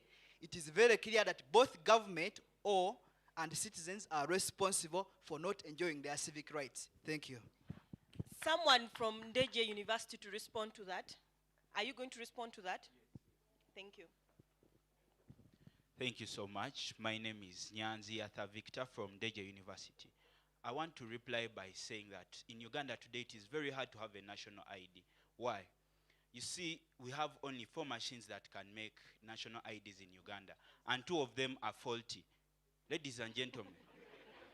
So the capacity is down by a half, and there are people, ladies and gentlemen, there are people who are applying for, they lost their IDs, they stole them. There are people who have never got IDs. Uganda is a very young country with 70% youth. So many people are going to register for IDs. So you go now and register and they tell you come back after 8 months, after 10 months. So it is really hard. And another thing, I want to give a case in point of myself. While I was in my senior 6, that is in 2017, I registered for my national ID. But it has had issues. You go back, they say they did not put in the system, but you are in the system. They say you registered, but you're not registered. You tell they, so I really don't. So I am an example of many Ugandans who have no access to a national ID because of funny things that they say maybe the person who registered you did not press enter. But you're in the system. When you put your fingerprint, they tell you it cannot read. So there are very many Ugandans who have no access to these political rights. They cannot, they cannot send leaders to parliament just because of a national ID. So his argument is null and void. Please allow me also make my submission. Please proceed. Yes. Honorable Felix based his submissions on the fact that we have a government which has a certain nature that it honors rights. It chooses to honor rights depending on how convenient it is to them. I hope I'm clear. If they feel like you are a threat to them, your rights will not be respected. Your civil rights. Like, I want to give a case in point, an example. In the October elections, in the October riots in Kampala last year, we saw people holding machine guns in a residential area. Seriously. Where do you get the audacity to shoot at a civilian with a machine gun, ladies and gentlemen? That is undermining the right of life. If it is convenient to them, they will shoot at you. So that is the type of government we have. However, I feel that my solution would actually be that I live by a philosophy that says that before I blame anyone else, before I say it's the government, I want to start with myself. You see, I want to first change myself and the people around me. So this is the way forward. My way forward is that we are the leaders of tomorrow. We are going to be the presidents, the MPs, the people who are actually making these changes. I hope we are together. Some of us will join the army. So it is up to us to be the difference we want to see. You should know that these rights were put in place to protect the citizens from the government. So when you become a member of the government, a member of the executive, don't say, "Abokuba chibo okuba noob." So I feel that we are the change we want to see. Number two, we all can do something. Before we say the government, the army, I feel that we all can do something. In our respective universities, I call on to you that even when you're talking to your friends, mention to them that you have this right. You have the right to say what you want and no one should touch you. But we all keep quiet after here. Allow me to submit. Thank you so much. Is it on the faulty ID machine? Okay, there was a question that was directed to Uganda Pentecostal University, and I would like somebody from Uganda Pentecostal to respond to it in light of the provision of the Constitution on peaceful demonstration. Comment on the citizens burning tires on street. Are you going to start from there? The microphone doesn't bite. You can just... So, Just do it. yeah, you can get up and then respond. So you can start with us and then you proceed to your argument. Peaceful demonstrations. In Uganda, according to the supremacy of the law, that is the Constitution, you're free to demonstrate peacefully, but if you add where you're not armed, but by burning tires, which affects the society, there you're burning tires, preventing people's businesses, preventing transport from taking place, there you're getting armed. So for that purpose, they have to use guns in order to suppress you. Yeah, by burning tires, that is fire. And fire is affecting businesses, people's lives, and what? Ammunition. You actually qualify to die because you're trying to kill people.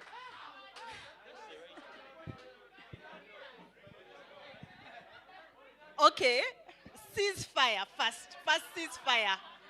Before I give you a chance to respond, ceasefire. Does someone want to respond to her argument? Let's have someone from Chambogo.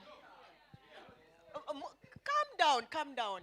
I'll come back to you. Let's have somebody from Chambogo to respond to that. Thank you. Masawi Ivan is my name, a student of Chambogo University. Maybe in response to the argument, there are procedural issues where security is trained on how to conduct its business. Let's not say that these people are ignorant about how they should carry on their duties. Most of the times they have just failed maybe to implement, but there are procedural issues of handling such cases, especially cases of violence and cases of crime. And those procedural issues begin with intelligence. So that is my response to that. To supplement on Gloria's issue regarding solutions, we all have good laws in Uganda. I cannot say they are deficient. We have Chapter 5 can give electoral commission laws. We have had the Political Parties and Organization Act recently amended in 2020. These are all guiding documents on how we can always conduct business. But it has been that we have some arrogant leaderships in these countries that don't want to learn from past experience and to also be advised. We have always seen elders forum in this country going out to look for solutions on a way forward. We have seen people come out with good documents like the Citizens Compact on how to help Uganda in a transition in terms of governance, but this all is ignored. So those are some of the solutions that we can continue to advocate for, that the government opens up its ear when it comes to engaging towards the civil rights, towards the governance issues, and towards the transition when it comes to every part of management. Thank you. Okay, thank you. Let's have Mountains of the Moon.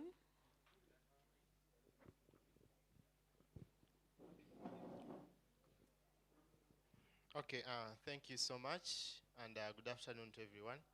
I'll not add on what he said, neither what he has said, but I'll just put a comment from to cease fire. Okay.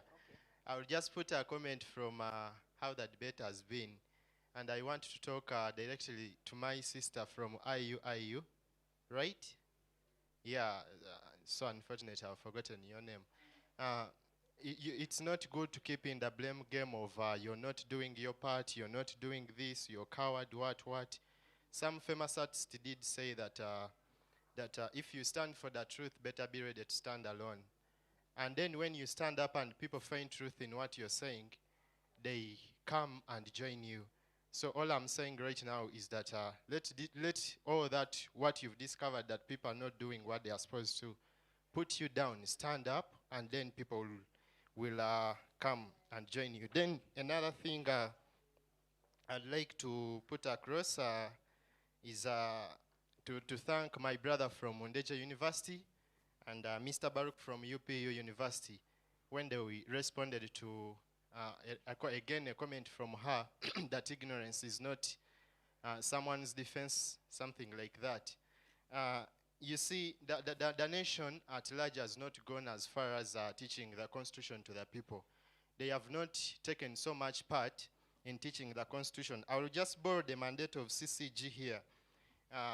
It's right there, you can even read it. They say that their mandate is making the Constitution a people's document by ensuring that the people fully understand their constitutional rights and obligations and at all times able to defend it. This is a clear something to show you clearly that CSOs like CCG have gone ahead to take a step in promoting and advocating to teach the Constitution than even what the state is doing. Therefore, a big thank you to CCG. Please continue the work. Thank you. Thank you for that. Okay, let's get back to UPU. Thank you, the moderator. I'm Chris. I'm putting more emphasis on the issue of the right to bail. This is being stipulated under Article 23, Clause 6 of the Constitution. This article, really, everybody in this Uganda have a right to apply for a bail, but not having a right to be granted for a bail. Also, another thing is after the Uganda attaining its independence, we had the Constitution. That Constitution, it gives more chance to the other international bodies. For example, we had the Universal Declaration on Human Rights. We had the International Covenant on Civil and Political Rights. It was being stipulated under Article 7 of that charter. We had also the Convention on Against Torture.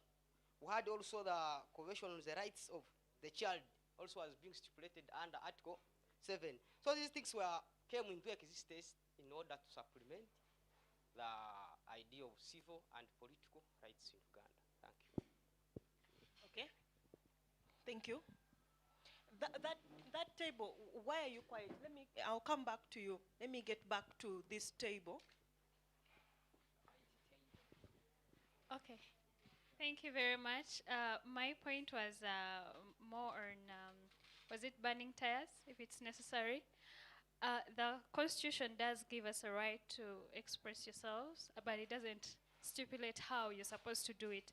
So I think it is okay to burn tires, it is okay to nyanzify, it is okay to throw pigs at parliament, it is okay to do whatever you can to make sure your rights are catered for. Thank you very much. Okay, is it on that point?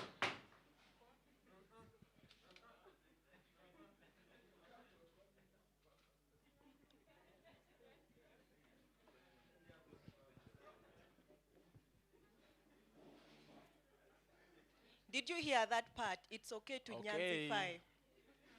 Good evening, everyone. My name is Albert Muchunguzi, Ndeje University. To begin with, supplement on her point, since there is no point of clarity on that act or law, I think Ugandans, we have a right to express ourselves in whichever way, since there is no limit. And provided there is a limit, then we have to go by the limit. Allow me to continue with what I wanted to say. Allow me to talk about, anyway, I wish to send my sincere and heartfelt big sorry to the House that up to date, up to this time, we haven't realized the exact part of the flesh that is real rotting. Allow me go to this. My sister from IU, you said the government should be blamed, or even the blame should be taken to the government when it comes to ignorance of the law by the citizens. It may be right, but let me tell you, you're pouring the medicine on a scar. The rotting flesh is on the other side. Allow me inform you that the ignorance of the citizens about the law, it should be the government to make these people know through education. We have seen education in this way, in this circumstance, being low down. It is down. The education system does not even favor us to understand what we are out to understand. The Constitution itself, the government in the recent curriculum, political education was scrapped off. That is where we are supposed to be understanding our what? Our rights and the laws. So, not the government should be blamed, not the citizens should be blamed of their ignorance about the law, but instead the what? The government. Allow me continue to this still, that I want to thank Honorable Felix for clearly stating your stand. The nature of the government. This is where the flesh is rotting from. This is where the flesh is rotting from. The nature of the government. Allow me to talk about democracy as in simple terms. According to, let me quote John Adams, he says, a government of laws and not of men. That is for democracy. But let me define democracy as per the status quo of Uganda. Democracy in Uganda, in simple terms, or in layman's language, as I can define it, I say it is a ruling system that has empowered non-ideological people to power, leaving out the people with ideas. People with money, people with authority are taking up the lead, leaving out people who have ideas but are less privileged. That is democracy I'm talking about in Uganda. That is the so-called democracy in Uganda. Allow me to continue and talk about, still expressing that point of the nature of the government, intimidation. We have been here yapping about ignorance of the law, not knowing what to do, but I think now when it comes to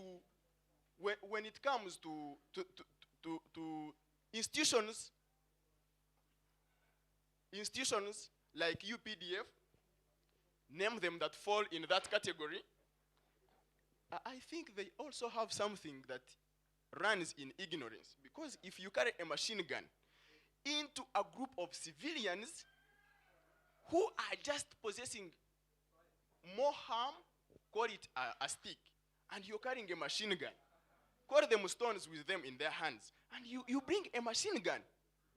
That is ignorance. We go back to education. You're armed, but to what extent and to how should I be disarmed? Let me get to you. In a certain, sorry, let me try to hurry up. When I quote Adolf Hitler's, one of the other quotes, he said, to conquer the nation, you must disarm the citizens.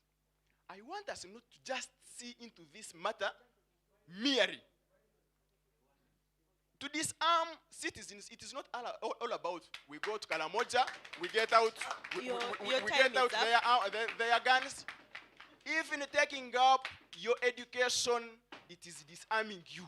Sooner or later, you are becoming poor because your head is poor. Okay, let's shift to IU. Please keep your comments to 1 minute. We want everybody to be able to contribute. Thank you very much. As one said, Bobby Wine said, if you're fighting for your rights, be ready to stand alone. At least I've put my hand up till I've got a chance to express what is entitled to me. Indeed, from the previous speaker, let us talk about in who are the executive powers vested. Before you blame the UPDF, who is the commander-in-chief? That is the nature of the government. The government is not the president.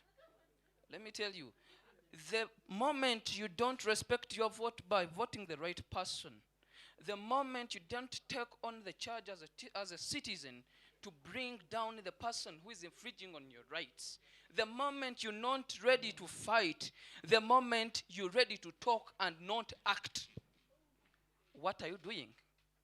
It is like washing. At the end of the day, you put in the soil. Let me draw back in the history. Let us look at the preamble of our constitution. It talks about the history of our nation. Where has our nation come from?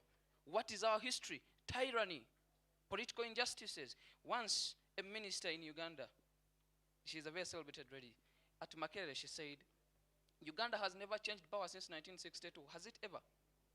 Since 2000, we have had presidential election petitions. What does that signify? What does that signal to us? Well, our constitution, did we make it as we? Did the flamers look at the current situation and look at the Ugandan culture and everything? It was imposed on us, and we have failed to literally come out and rebut the imposition from 1902 orders in council to flame what should be ours. We are here speaking English. And a person who doesn't speak English here will look at that person as someone has made just a slip of a tongue, and everyone has been here laughing. Who are you? Who are you to judge? You people are selling your culture for English, for the Western world. Let me tell you, if we are to stand as Africans, to respect our rights, let us go back to the roots. In Africa, we didn't have a constitution, but our constitution was in the custom, in the way we treated each other. Ethics, integrity. One was talking about a certain person, I won't mention the name, but she composed a very good, vulgar poem to the president. However bad the president is, there is why you have to control yourself ethically and morally while writing something to a president. Literally, you tell someone that you wish that person would be burnt by the vaginal something pass of her mother on his birthday. Is that ethical? You have the rights, but they are limited under Article 43. If they infringe on someone on the public policy and other people, well, just know that that is not ethical. Natural school of law. Rights should be in line with the Okay, morals. thank you. Right? Thank you very much. Okay. Thank you very much. Good evening, everyone. Thank you, everyone, for our attention and for the fruitful engagement. I would like to date back to one of the questions that I feel wasn't answered by almost the whole panel. What role should the youth or should the university students play in the fight for the civic space or for the political liberties and the political rights that we are supposed to have?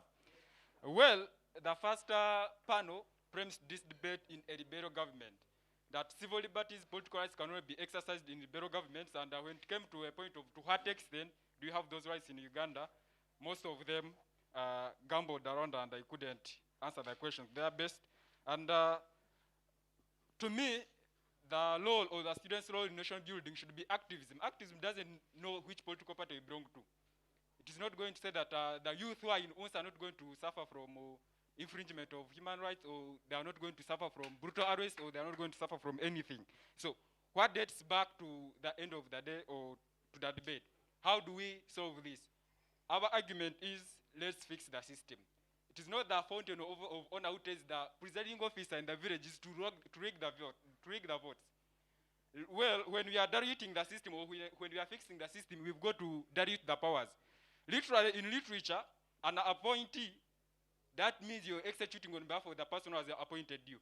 So if Article 60 premises that is the president to appoint the electoral commission and all the commissioners, then Article 142 premises that is the president to appoint the chief justice and the judge of the high court. All those, that means literally these powers are supposed to be vested in the president, but then he's appointing somebody to execute on their behalf. So the moment we do not fix these systems, they are going to remain corrupt, and they will corrupt the people who will go there. So let's begin with ourselves, and still, I would ask us that the role we can play is just by joining students in nation building, and students' role in nation building is just by joining activism groups. We have seen a variety of them. We had a fixed education campaign in Uganda. It was there running around on media, and it achieved most of the strategies that put forth. And still, the question I would ask my Lord Council, most of you are saying that ignorance of the law is no defense. But then there is also this contentious saying that ignorance of the law is no crime. So if ignorance of the law is no crime, why should they say that ignorance of the law is no defense? I beg to submit. Okay, thank you. Do we still have people who want to contribute? No, the judges will give us the results. Do we still have people who want to contribute? Okay, thank you so much. So now we will move back to the judges. We are going to have two co-judges give us their comments, and then the chair of the panel of adjudication will give us the final results.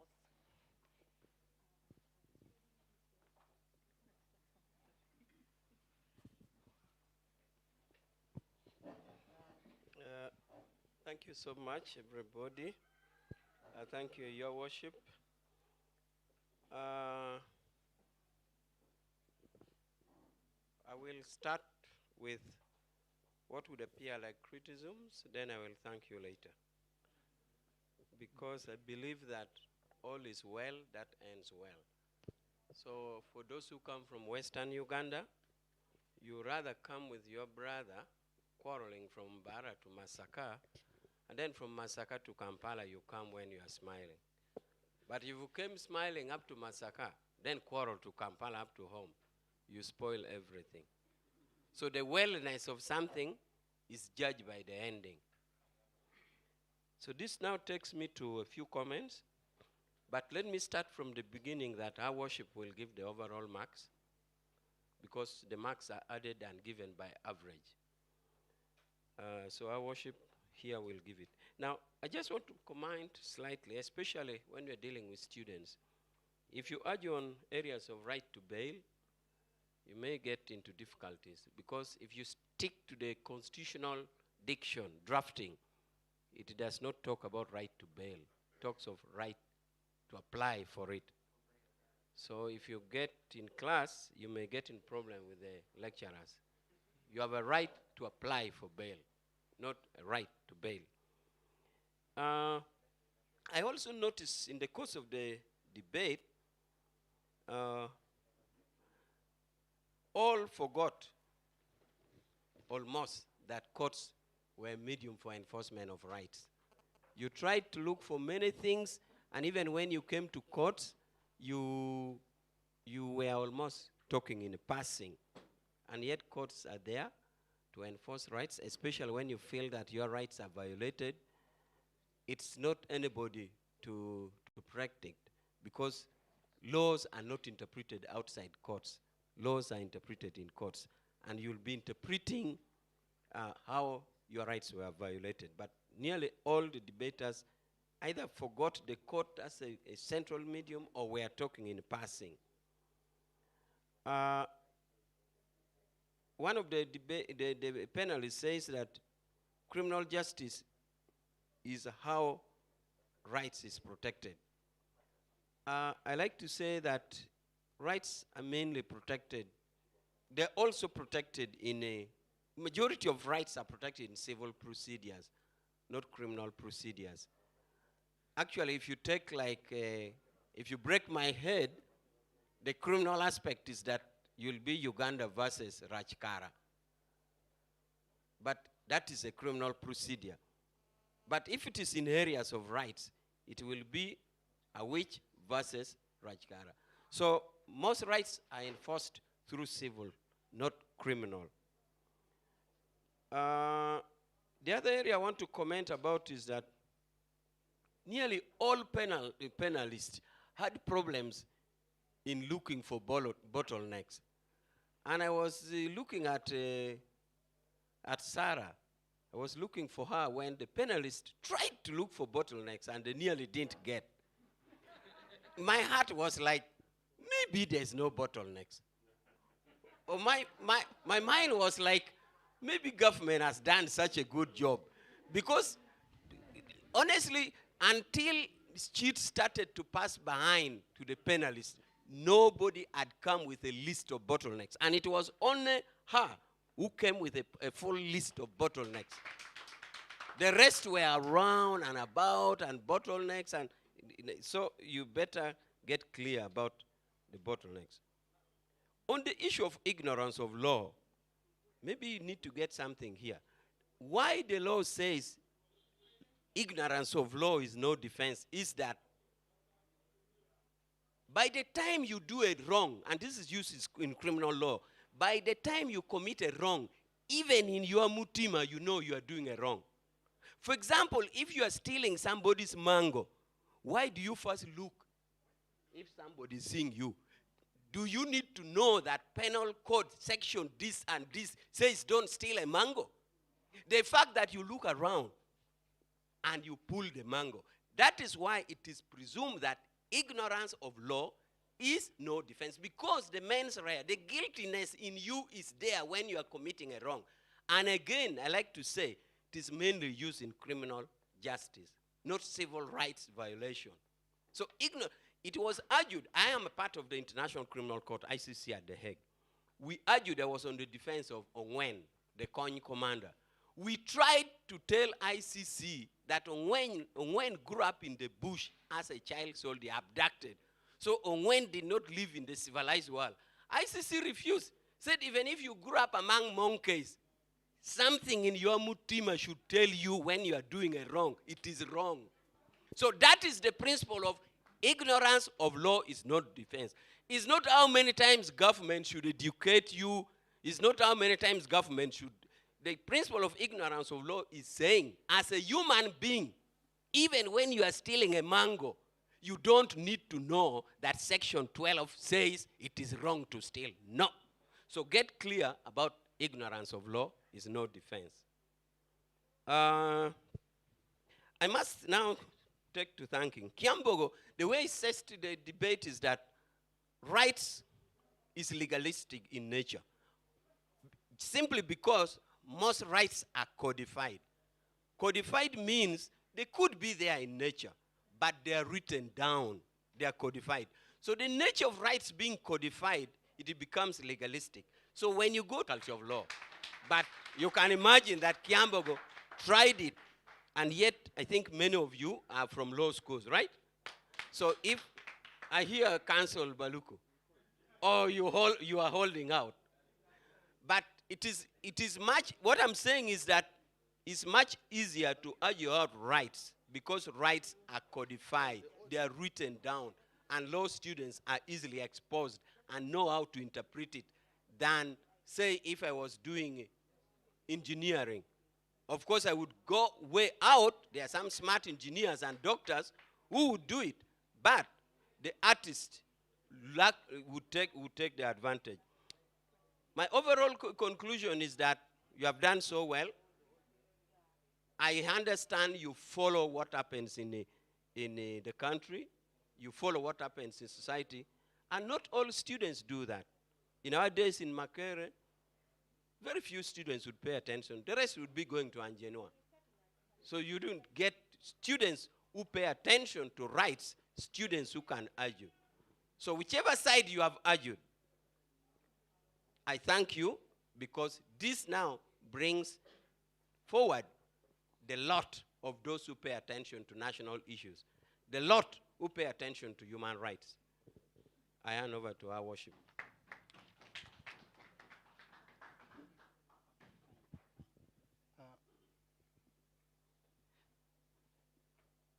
Allow me to make a few comments. Yes, they introduced me as a lecturer. And lecturers, we assess and we grade. Yes, you all performed well, but as results will come up, some did better than others. As far as my comments are concerned, you know, when we talk about human rights, it's a broad subject. And the organizers were candid enough to tell you we are discussing civil and political rights. And I expected, from a knowledge point of view, to remind us this is the first generation of human rights, which are also called negative rights, which are seeking to constrain the state from violating rights. Yes, there is a council. I expected you to tell us these are codified in the International Covenant on Civil and Political Rights. And in part 3 of the International Covenant on Civil and Political Rights, it gives the catalog of the civil and political rights. When you are giving examples of rights, some of the rights were actually falling outside the civil and political rights. So I was feeling a bit uncomfortable from the judge's point of view. Because tomorrow we want to bring you here to discuss social and economic rights. And this generation should not be confused. So civil and political rights, because they seek to constrain the state from violating the rights. So when you are talking about the rights of Chagulanyi, I want you to root it in the right against torture, in the right against inhuman and degrading mistreatment. So that when you give the example of Chagulanyi, I'm seeing the correlation. Unfortunately, that clarity, that systematicity, that command of knowledge was not coming out. So that when you are becoming to discuss how they are enjoyed, you create a context. If I'm a political contestant, which rights are due to me? If I'm a citizen, which rights are due to me? If I am a husband or so that, we create that kind of context. When we're answering on how these are supposed to be safeguarded, I'm happy you talked about the institutions and the laws. Yeah, but none of you talked about the Uganda Human Rights Commission, which is mandated at the national level.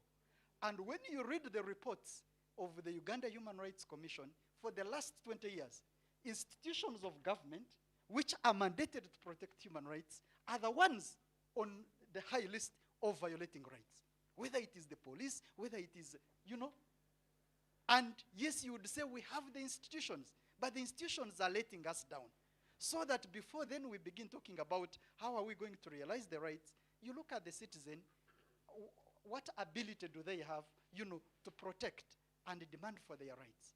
Then people in office who have the mandate and the office, to administer human rights, what are they doing? If those who are mandated to protect human rights are the ones who are violating them, then you realize the kind of conundrum in which we are. You get it? So, I'm looking at it from that point of view. When we are talking about, promoting of human rights, let us look at the actors and their different roles. I'm happy that he brought in, the question of values, whether it is justice, whether it is equality, whether it is accountability, all those elements. And, they came out well. And then, finally, okay, two points. Yeah, someone is telling us that our country has gone to the dogs. Someone is saying yes. For me, I like the way, I think I got it from David Procol. Our country, from when we got independence in 1962 up to the present, we have not gone anywhere. You understand? We are here as a country. Procol says, instead it is the dogs that came to the country. And when the dogs come to the country, they will shit here, shit there, and by the time you realize, the country is in shit. Some dogs are rabid dogs, which are causing rabies. So when we are discussing how do we reclaim our human rights space, the question should be, how do we rid the country of the dogs that are messing up the country? How do we rid the country of the rabid dogs which are, creating rabies of human rights violations and all these kinds of things? And how we are going to do this? I want all of you to look for the gentleman who said these words. I will not tell you who he is. He said, human rights are not freely granted by the oppressor. They are demanded by the oppressed. Human rights are not freely granted by the oppressor. They are demanded by the oppressed. We thank CCG that it is giving us the platform to learn how to claim for our rights, to demand for our rights. Thank you so much. Thank you. Please allow me to remain seated. I have been up and about the whole day. I feel a bit tired. There are some comments that I have put, like he has talked about. There's no definition. None of the panelists talked about what civil rights are or anything like that, or where they're provided for, and he's already talked about that. So there's a tendency of mixing up the rights. You are just cutting across, mixing socio-economic rights with civil and political rights. Like he said, we expected you to look at the ICCPR, which provides for these civil and political rights specifically. I understand Gloria comes from Chambogo, right? And there's no law in Chambogo, but she tried to make an attempt to define civil and political rights, although you could clearly see that she was also in space a bit, but she tried to make a definition on that. And then there's also, I also noted that there was a bit of practical overview. There's proof that you're following things that are going on in this country. There are practical examples that you are using. I think on bottlenecks and challenges, someone talked about attack on NGO. You would not ordinarily find this written somewhere among the challenges and bottlenecks. So that is a very practical thing that's going on. And then also the issue of COVID-19. You know how COVID-19 has changed so many things, especially in the courts. We have too many people in prison now. We cannot go to prison. The people are not being brought to courts. They are beginning to open up, but it's still really, really slow. So we have to hear people on video link, and there are very few prisons in this country that have video link. We have issues of internet, issues of power. Today I was hearing people from Lozira women. I just started. I had, I think, about 12 women, and power went off, and there's nothing I could do. I had all the other prisons. I also had Chitalia. We tried to have petrol. Then the mics just did not work. There's nothing that we could do. You see all these challenges that we have, things like that. Today, I could tell you that when I was adjourning my matters, I have been giving dates of January 27th. That means that the people that were supposed to come today, and because of these issues that are happening, will be coming back to court on 27th January. So there are challenges like that, and the person that gave us the COVID-19 bottleneck stroke challenge, I think that was a very practical thing. Thank you. And then there's the issue of corruption, but you will also notice that there are institutions that have been put in place by the government to fight corruption. Whether these institutions are really working, that is a question for you to answer, but we have the IGG, we have the State House Anti-Corruption Unit, we have the park in Parliament, we have several others. Whether they are working or not working, that is another question that you can take up and discuss later. There's also a mix-up on separation of powers. You seem to know the principle, but you just look at it as though it's absolute. It's not. Separation of powers is really here in this country. We have the Parliament legislating. You will agree with me, don't you? We have the executive doing whatever they are doing, and we have the judiciary. Whether these are independent in the real sense of independence is a question of fact, but not law. The law provides that they are there and they should be independent. That when a court sits, they should be able to make their decision independently. Whether it happens independently practically, that is a question for you to find out. And like I said, there was knowledge of current affairs. That was good. There was also the content was also fairly good. There's also the ability to make realistic analysis by some of you and also giving relevant examples. You were confident and your general appearance was good. We shall now go to the part of the results in no particular order. We shall start with our Chambogo University. Yeah, seeing that we are 3 people, each guidelines that were given to us. And then for Gloria, that's Chambogo University, we had an average of 66.3. Then we have to go to Jenna. We had an average of 75.3. Yeah. We had an average of 71.6. And then for Baluku Sam, we had an average of 82. So, yeah. For avoidance of doubt, Baluku is at 82, Rachkar at 71.6, Jenna at 75.3, and Gloria at 66.3.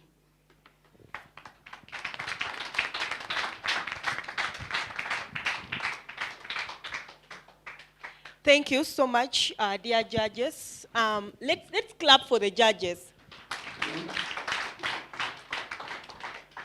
So if I got the judges right, that makes Uganda Pentecostal University, represented by Sam Baluku, at position 1. Let us clap for Uganda Pentecostal University. Thank you. In position 2 comes IUIU. Let's clap for IUIU in position 2, represented by Jenna. In position 3 comes Ndeje University, represented by Rachkara Felix. Thank you. And in position 4 comes Chambogo University, represented by Gloria. Thank you so much. Let's clap for our panelists. It's not easy to be on the panel.